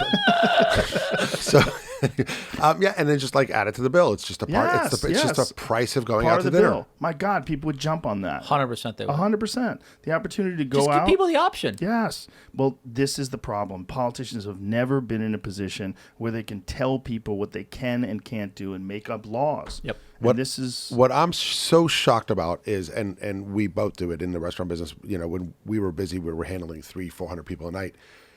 Of all the doctors that I've asked, nobody has been contacted by the county to ask them their opinion. And somebody will say to me, well, they're not epidemiologists, or they're not like infectious disease doctors. They're doctors. Right? So get them from across the board and ask them their opinion. How do you fight this thing and do it well? Yeah. If you're not getting guidance from the federal government, I don't care. We're a big state, and we've got a lot of money, and we've got a lot of resources, and we're capable of tackling anything. So use the intellectual capital that we have, and we've got enormous wealth. Yeah, I think the wealth is going to diminish rapidly after this pandemic is over, unfortunately. 100%. I also think California needs government that's much more friendly to business and understands how important it is to have thriving businesses, to have all the other things you want. Yeah. All these other things that you want are dependent upon the tax revenue. The tax revenue is dependent upon successful businesses. If you have practices and you have decisions that you're making that are unfriendly to businesses, you're going to lose all that money. And then what are you going to do? You're going to tax the rich? Yeah. Because this is how they're looking at it. This new wealth tax that they're proposing and all. So then you're going to have people just move. So then they're trying to say, well, if you move, we're going to tax you for the next 10 years. Yeah. Well, good luck with that, because that's not real. I mean, I love how Elon handled it, Musk. Yeah. I mean, that's the type of move. We need more people, standing up to these people. Well, you've just had Tesla move, Hewlett Packard move, Oracle move. I mean, those are, huge companies. Huge companies, and we're finding as we were closing the patio, a lot of people were saying goodbye to us, and I'm like, goodbye? What do you mean? They're like, we're leaving. We're moving to Florida. We're moving to Texas, or we're moving to Arizona. And I'm like, wait, for real? For good? And they're like, yeah, we've just had enough. We're done. Well, That's many sad. people are like, this is enough. Fucking Kat Von D just moved to Indiana. Like, everybody's going crazy. It's one of those things where it's like, you were telling me about your friend out there who talked to Newsom and was saying, I'm moving because of you. Yep. There's been a lot of people that are really just down and upset that it's being handled so poorly. Yeah. But it's not being handled poorly everywhere. Yeah. Like Texas is recognizing that there is an issue. Obviously, this new COVID quarantine, whatever the fuck they're calling it. What are they calling it? I kind of feel like we're fighting for our lives here in a lot of ways, because I feel like California is handling it so poorly that if something doesn't happen, I don't know how this industry is reopening the way it should. And They're also, not even talking about how to reopen. And also, when we got shut down right at Thanksgiving, a lot of people had to lay off a lot of people in our industry, and there was no number for unemployment or no rapid way for people to get taken care of. So you've basically, a lot of restaurants laid off all of their employees the day before Thanksgiving, going into the holidays. So there's no thought process of well, how's that going to affect the 400 or 500,000 people that are employed by the restaurant business? I am one of the fortunate ones that have chosen to keep most of my people on. Most people can't afford to do that. So how are you helping those people? There's no consideration. It's almost like there's too many decisions to be made, across the entire state with all the different businesses. There's too many decisions to be made, and they don't have the answers, and so they're just digging their heels in. But other states are, as you said, other states are handling it better. Yeah. Well, it's unfortunate that it's been these Democrat-run states, because I agree with them on so many different things, so many social issues. But then when it comes to the way they handle business, it's fucking terrible. Yeah. It's really terrible. It's terrible what's going on. Yeah. I mean, I am happy to pay my taxes. I am as well. I am happy to make sure that other people are being taken care of that are less fortunate. I totally get it. But you have to enable us to operate for us to be able to contribute that way. There has to be a balance. Right. Yeah. And how do you think this ends? I actually think that probably outdoor dining will resume at some point 3 to 4 weeks after New Year's Eve, because that's considered another big super spreader event, right? So it'll take about 3 weeks for that to crest, I think. And then I think outdoor dining resumes in some aspect. Hopefully the vaccines start to take effect. That might be our only hope. That might be the only hope. And then hopefully things start to open back up, maybe in April and May, and then June, July, it really starts to kind of feel like we might be past this in a large point, unless you get another strain that's different, that is resistant to the vaccine, and then you're looking kind of right back where you were. Shut down. Yeah. So I mean, I don't know. That's scary. It's a scary thought. I am an optimist, and I'm hoping that that's kind of the road that we're headed towards. Have you considered moving? No, I haven't considered moving. I have considered. I always said I'll never open up another Craig's, but that thought pattern has changed. So we're looking at other cities to maybe open in and diversify a little bit. And then Craig's Vegan is, it's weird. Even meat eaters, there this new term called flexitarians, where people are meat eaters, they eat eggs and milk and all kinds of stuff. But if they're looking for a way to cut back, they usually look for a non-dairy dessert or something like that. So that industry is exploding. So the ice cream is doing really, really well. Sales are great. And then we're opening up a scoop shop at the Resorts World in Vegas. And it'll be kind of like the first vegan ice cream scoop shop, which will be really, really cool. How did you formulate your ice cream? It's made out of cashews. But I mean, did you work with someone? Oh, no. Do Chef, it to taste? Our chef, Kirsten, is great. And by the way, I want to give a big shout out to the kitchen and to Chef. They've had to deal with, if you think about it internally, our crews, what they've had to do. They went from a complete shutdown. Yeah. They were preparing food to go in the middle of a pandemic in March and April when nobody knew anything, and they were still showing up for work. Yeah. And we were doing deliveries and to-goes just to make people feel comfortable. And they were scared, and they were doing it. And then we reopened for 10 days indoors. So we were doing to-go and indoor. And then we did outdoor and to-go and deliveries. So Chef has done a masterful job of kind of navigating. Pulling it in and out, and Our chefs navigating. have too. It's been insane. And by the way, this is not easy. This is not just a machine. These are people, and they're scared of getting the disease as well. And they're trying to adhere to all the new protocols of the health department: masks, gloves, social distancing. Yeah. While they're prepping our you want your salad with no garbanzo beans and tomatoes, and you want it chopped, and you want your fish grilled. All those special orders are all being taken care of. So they've done an amazing job. And then we just noticed that like 7 or 8 years ago, we put some vegan items on the menu because some of our customers were demanding it, and more people started to ask for it. And so what we were realizing was if you've got a group of 6 people and one is a vegan, they're the one that makes the decision where you eat. So we were like, well, we want a diverse clientele and we want them, let's not give them an excuse to go somewhere else. So we started making vegan entrees. That turned into a whole vegan section of the menu, which makes up about 18% of our sales. So it's not insignificant. And then we wanted it to be a complete meal, so we came up with a vegan ice cream. And Chef just kind of buried his head in the books and figured out how to make ice cream. And ice cream is essentially fat and sugar. And it's the combination, and that's what makes it so delicious. So you're using like cashew fat, like Right. So we're using cashew butter, and we've reduced the amount of sugar. So it's rich, it's creamy, and it gives you that like satisfaction, but it's got no animal products, and it's a third less sugar. So, you know, we're the base of the shake at certain, you know, hamburger, Fat Burger's been great. We're rolling into Johnny Rockets. We're at some supermarkets, Gelson's, Air One, you know. That's so amazing. it's actually You're at Fat Burger? yeah. So if you go to Fat Fat Burger and you order a vegan shake, I mean, it's unbelievable. And then And it's a third less sugar. Wow. and then we're Nice on, pivot. How are you pulling that off? Are you using stevia? no. or- It's regular sugar. It's just look, you know, Halo Top made a decision to do high protein and low sugar, right? So they made a certain product. Some people enjoyed it. Some What is people Halo didn't. Top? Halo Top was an ice cream that was like really hit about 2 years ago because you could eat the whole carton and it was only 200 calories. That sounds like hell. I wasn't so, but I think that they gave up.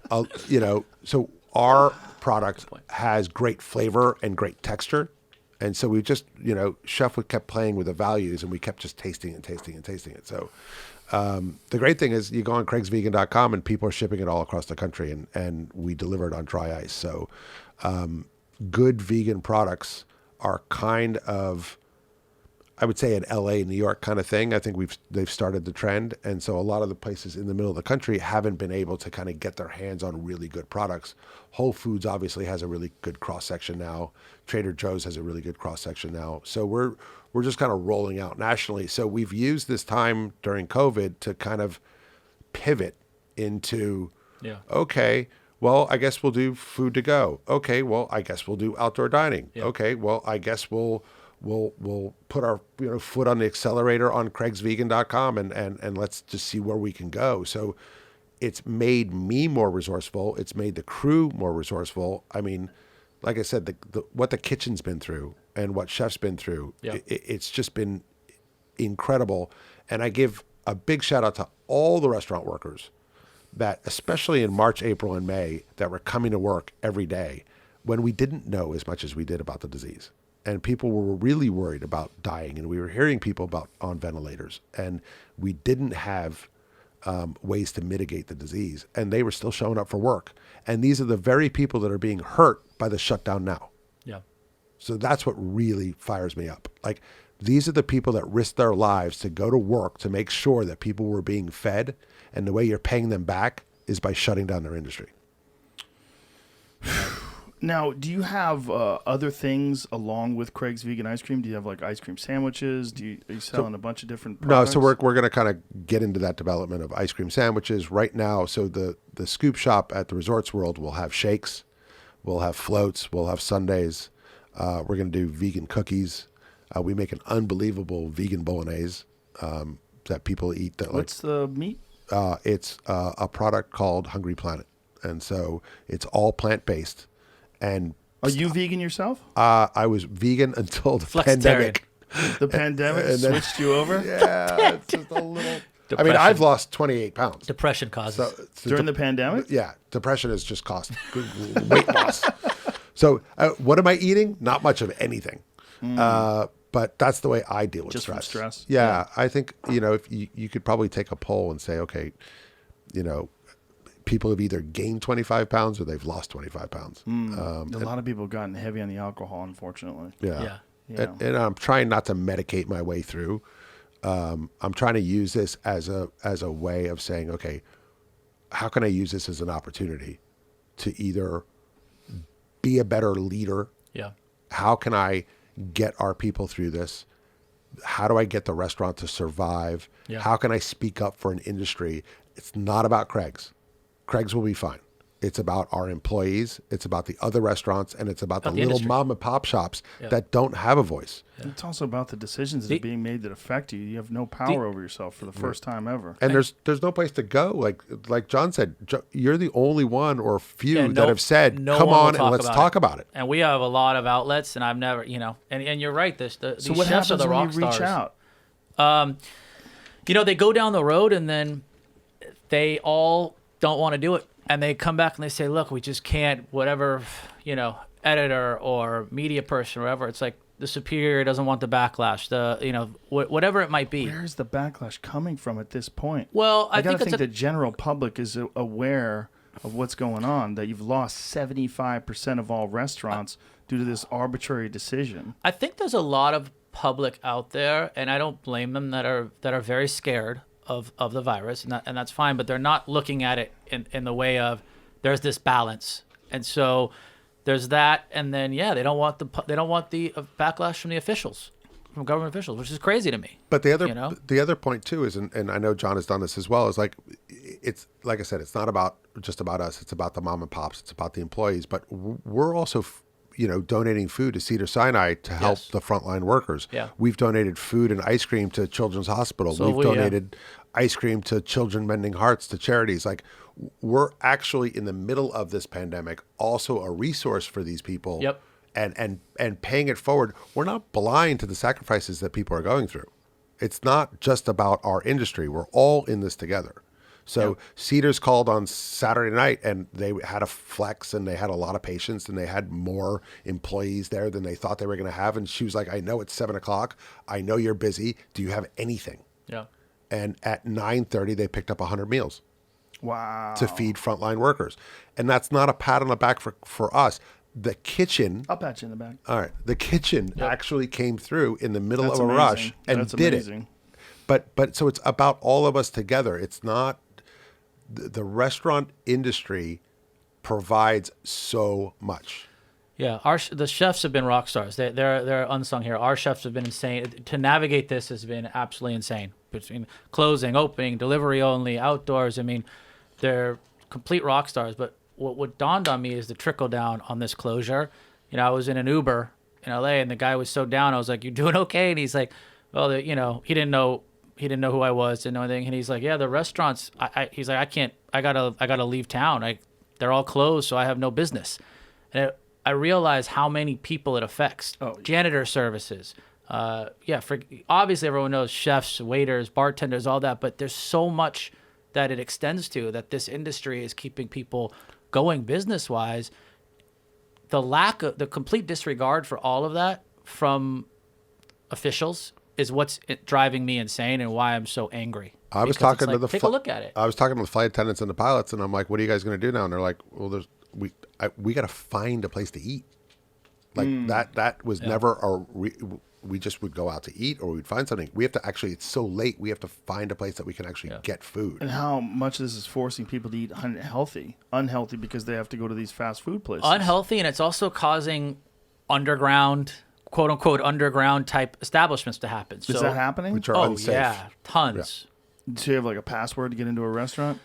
They're knocked 3 times. No, but there's people making sandwiches, and they're selling them online, and who knows where they were made, and who knows how they were made. And it's like, and it's also driving people to gather at places. There's chefs at houses, and they're having 50 people, and I mean, it's just hiring a chef to come in. Hiring a chef. There's people doing it for business out of houses, illegally doing it, but that's what everyone's being driven towards. But the interesting thing is, it's also thinking outside the box, not just for us in the restaurant business, but for everybody. So Netflix is a really good client, and they're great. So they've got a bunch of premieres, they've got a bunch of movies that they want to. So now what we've been doing is virtual premieres. So we've been creating with Chef and our events team these boxes that get delivered to people's homes, and it may be 100 people on the same day, and so they get to eat the same box of food from Netflix while they're watching the premiere of a show.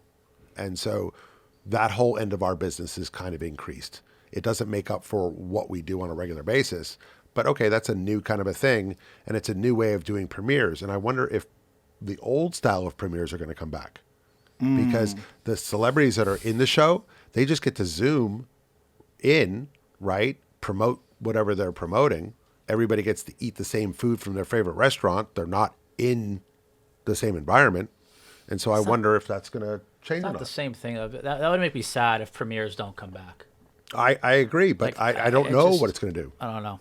But what's interesting is like, Netflix, Warner Brothers, Right. Universal, they've all decided to kind of figure out a way to promote their products in Right. a different way and also help support the restaurants that, they like is doing important. business with. Yeah, well, it's devastated the comedy community. It's devastating. I know. devastated. We're No, I mentioned Close the other with day. that one, I spent some time with Chris Spencer, and I said, "What are you doing tonight?" And he goes, "Oh, I'm doing a little gig on Ventura Boulevard." I go, "What do you mean?" He goes, "Well, it's a little outside thing, and there's like, I don't know, there's 20, 25 people." And he was so excited to just have a mic in front of his face and to be out and about. And then, we were talking to our good friend Jeff, and Jeff's been on the road for 30 years, performing in all over the country. And he said to me, there's a part of me it's kind of nice not to be, in a suitcase on the road all the time and taking this little bit of a break. But he goes, I'm not one of those comics that needs a microphone in his face to be happy all the time. But I'm jonesing for it a little bit.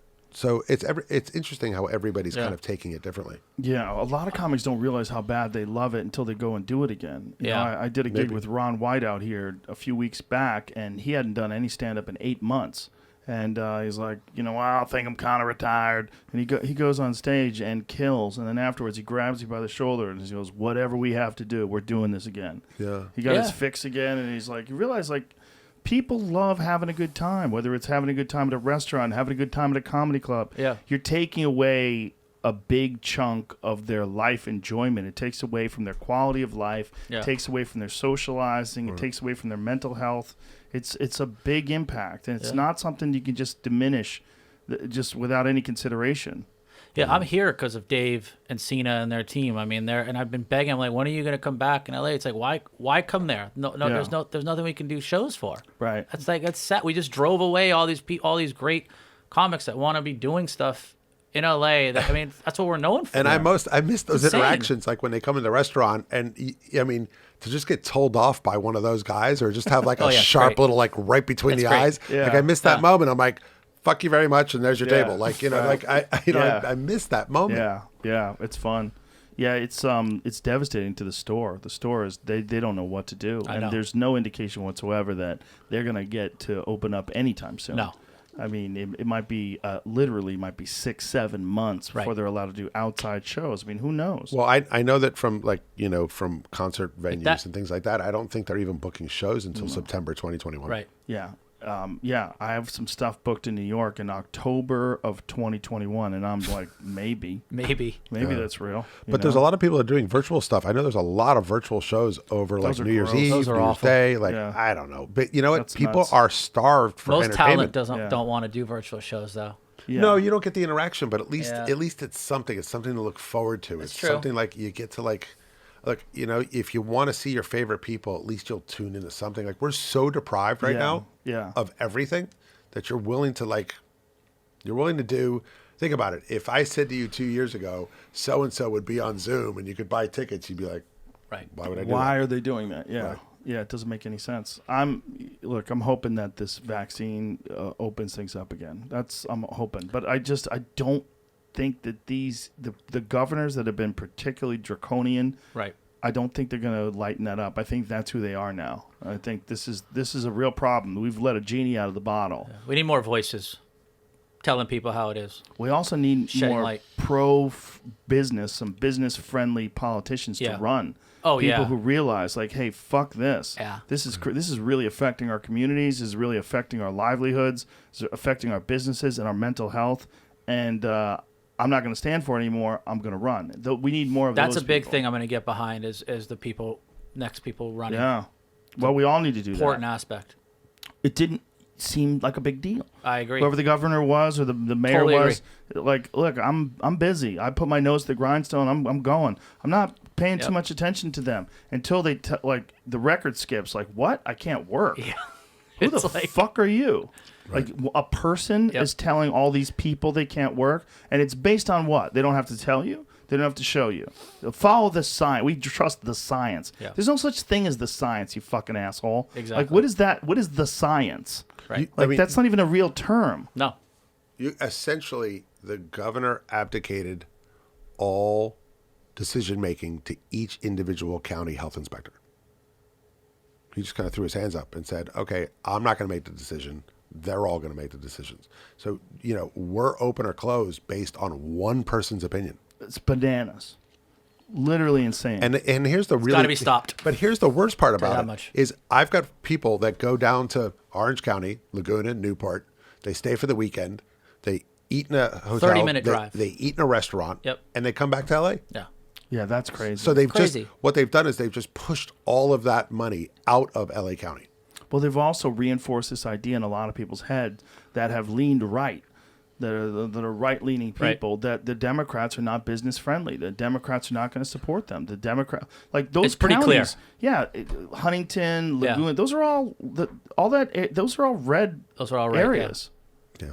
Yeah, it's sad. It's sad that that's what it's come to. Yeah, it's a real eye opener, and it's one of those things where people that were always wary of government are now like super paranoid. I mean, I am now. Have to be. I mean, how many businesses do you have running that have stopped?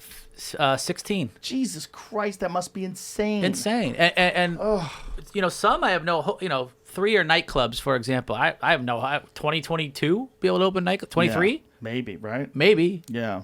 You just wake up and you try to navigate, like, how do I lead? It's a minefield. Also, our my employees don't want to see me moping around going, oh my God, I don't know Right. I don't know what's going to happen. So I'm kind of like, don't worry Gotta stay about it. positive, yeah. We're going to get through this. I know we're going to get through this, and when we come back, we're going to be stronger. Just stick together, stay positive. Right. How do we do a house party? How do we do catering for Netflix? How do we sell more ice cream? How do we do more food to go? How do we sell more T-shirts? Like we're doing Christmas gift box. We're doing New Year's Eve boxes, so it's like New Year's Eve in a box. Like, how do we get more of that going? We started a COVID testing company. I mean, that's how much we pivot. Well, that is the immediate short-term solution. Yeah. The immediate short-term solution Does is well. allow rapid testing. Right. You guys could still be open. Yeah. It's not that difficult to do. No, it's all available now. We're not talking about the technology of 8-9 months ago. We're talking about what's available right now. So we have this whole COVID testing company, and I went to the county about this. I said, just let us be able to require testing. Mm-hmm. No. Why? Don't know. Exactly. That's why it's nonsense. That's why it's crazy that these people get to make the laws. Invest to make it cheaper, Yeah. quicker, and more available. Right. Yeah. Makes sense to me. Well, I think there's a lot of people that just as it is would accept the additional charge to their meal. 100%. 100%. They would just be like, look, we want to go out. We'll just factor in the extra charge of the COVID test, and we'll go. You get to, again, you show up at 7. You write your name down and show your driver's license. They put you, they mark down, what your temperature is. They test you. Yep. You're negative. You go on inside. You have a couple of drinks. You sit down like a normal human. It's possible to do. We have a drive-through for it. Hundreds a day go through it at Peppermint, our place. It's a drive-through testing. That's how much the demand is, and I don't know why we're not amping that up around the city and county. Well, it's because these people have too much to think about. There's too many decisions to make, and I don't think they're really that competent. Right.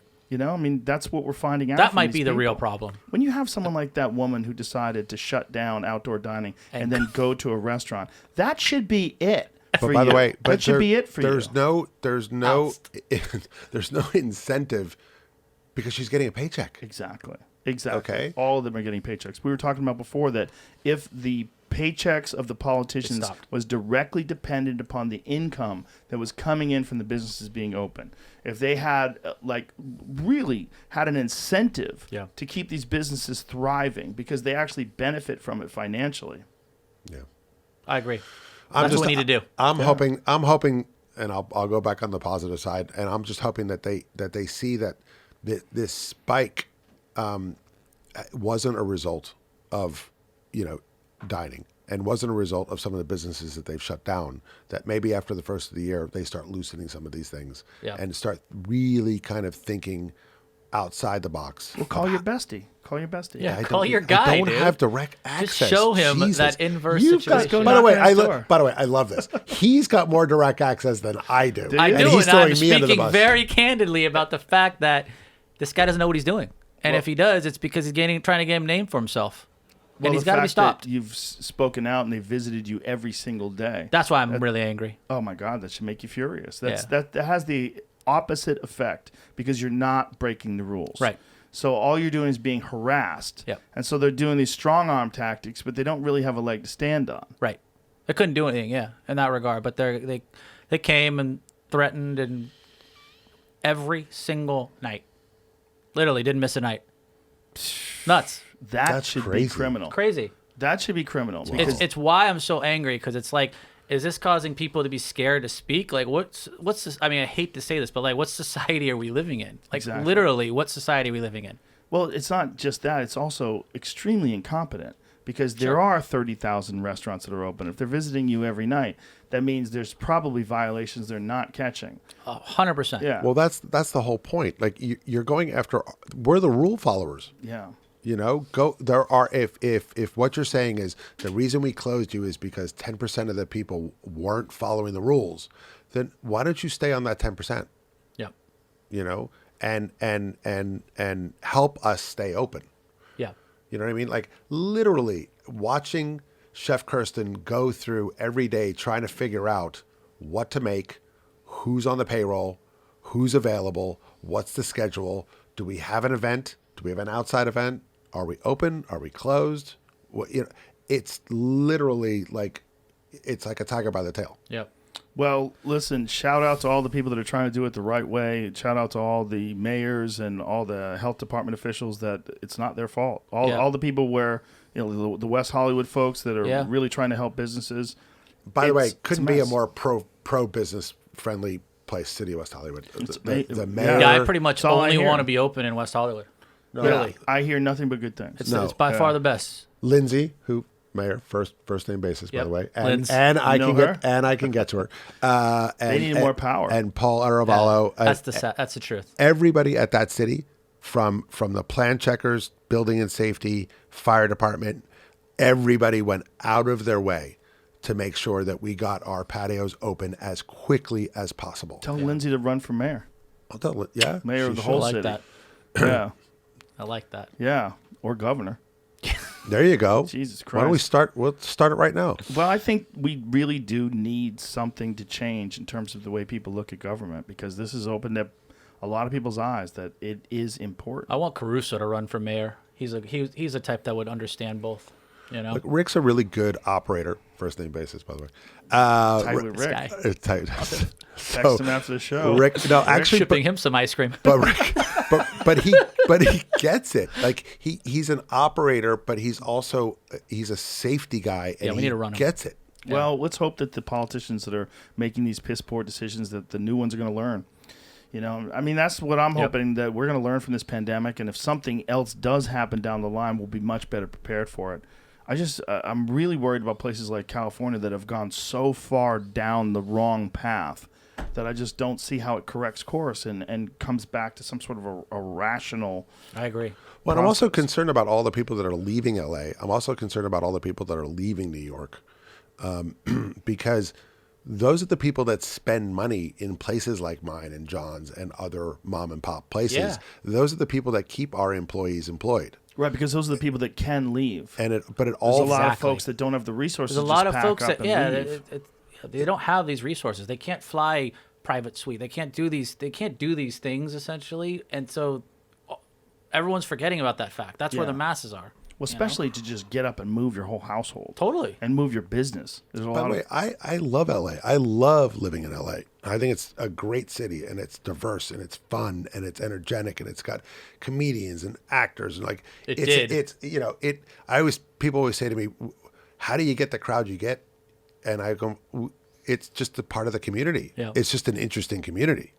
True. So it's a blast. And by the way, everybody that goes in there that's famous, we met, they weren't famous. Right. Right? You're not born famous. You're not born being top of the heap comedian. You busted your Come up ass together. and you work. So I've been doing this for 30 years. We've known each other forever. Right. I was a 22-year-old idiot running around town, not sure what I was going to do. I didn't know I was going to have a restaurant called Craig's. So, but we've all kind of come up together and we all support each other.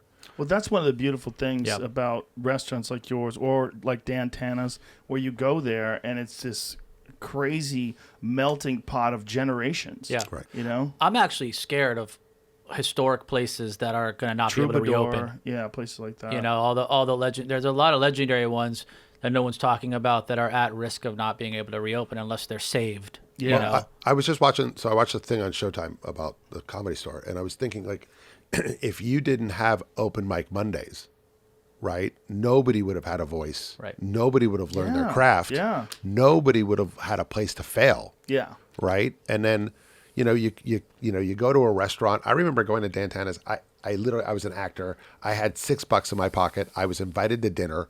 I couldn't afford anything on the menu except a light beer. I ordered the light beer for $3.50, and I made some sort of lame excuse as to why I couldn't stay for dinner. Right. I had no money, and then I ended up working there, and then I ended up running it, and then I ended up leaving and opening up my own place. So everybody starts somewhere. Yeah. But comedy stores, restaurants, little venues like the Troubadour, those are all the places that people get to learn their trades, right? When I started out as a waiter, I didn't know shit, but they molded me and I learned, right? So where's all that happening right now? All of those the young people that are trying to learn comedy, trying to be an actor, trying to be whatever it is that they're trying to do, none of that's happening right now. Yeah.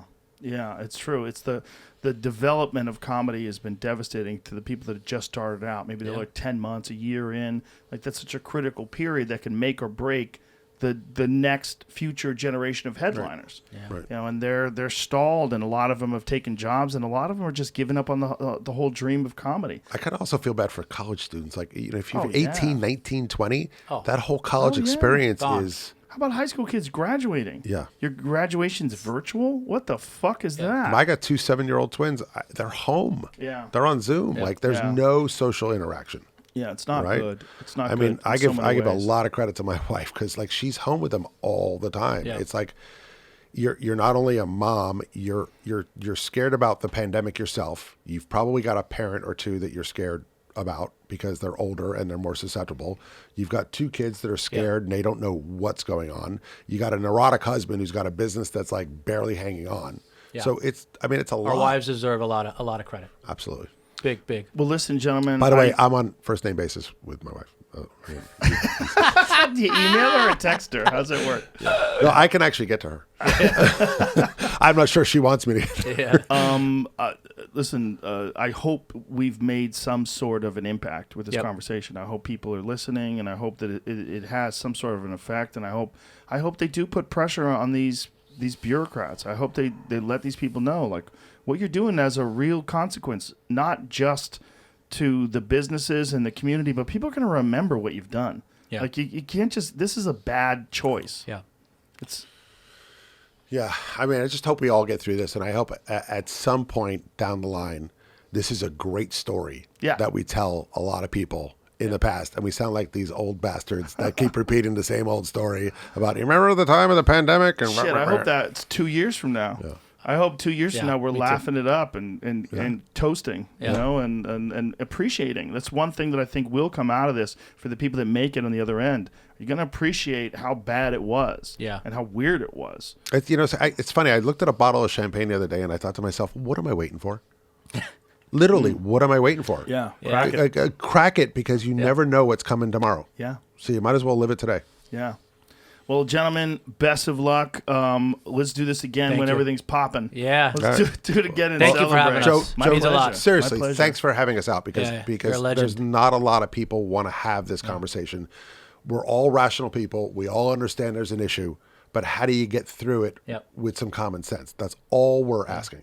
Well, and you're also asking for some respect for your business. I mean, it's crazy Yeah. that they just feel like they can arbitrarily shut you down, again, because you don't have lobbyists, because you are independent. Yeah. You're not a part of some gigantic fast food corporation that has a massive influence on these politicians. Yeah, our companies are like families, literally. And so our family units are now shut down. It's a really sad case, and so I commend you for doing this because this will make some sort of impact, and it's a start at least. Well, my pleasure. Best of luck to everybody, and my heart goes out to all you people out there that are struggling, whether it's business owners, restaurants, bars, stand-up comedy clubs, all of you. All right, thank you, gentlemen. Thanks again. Thank you very much. Thanks.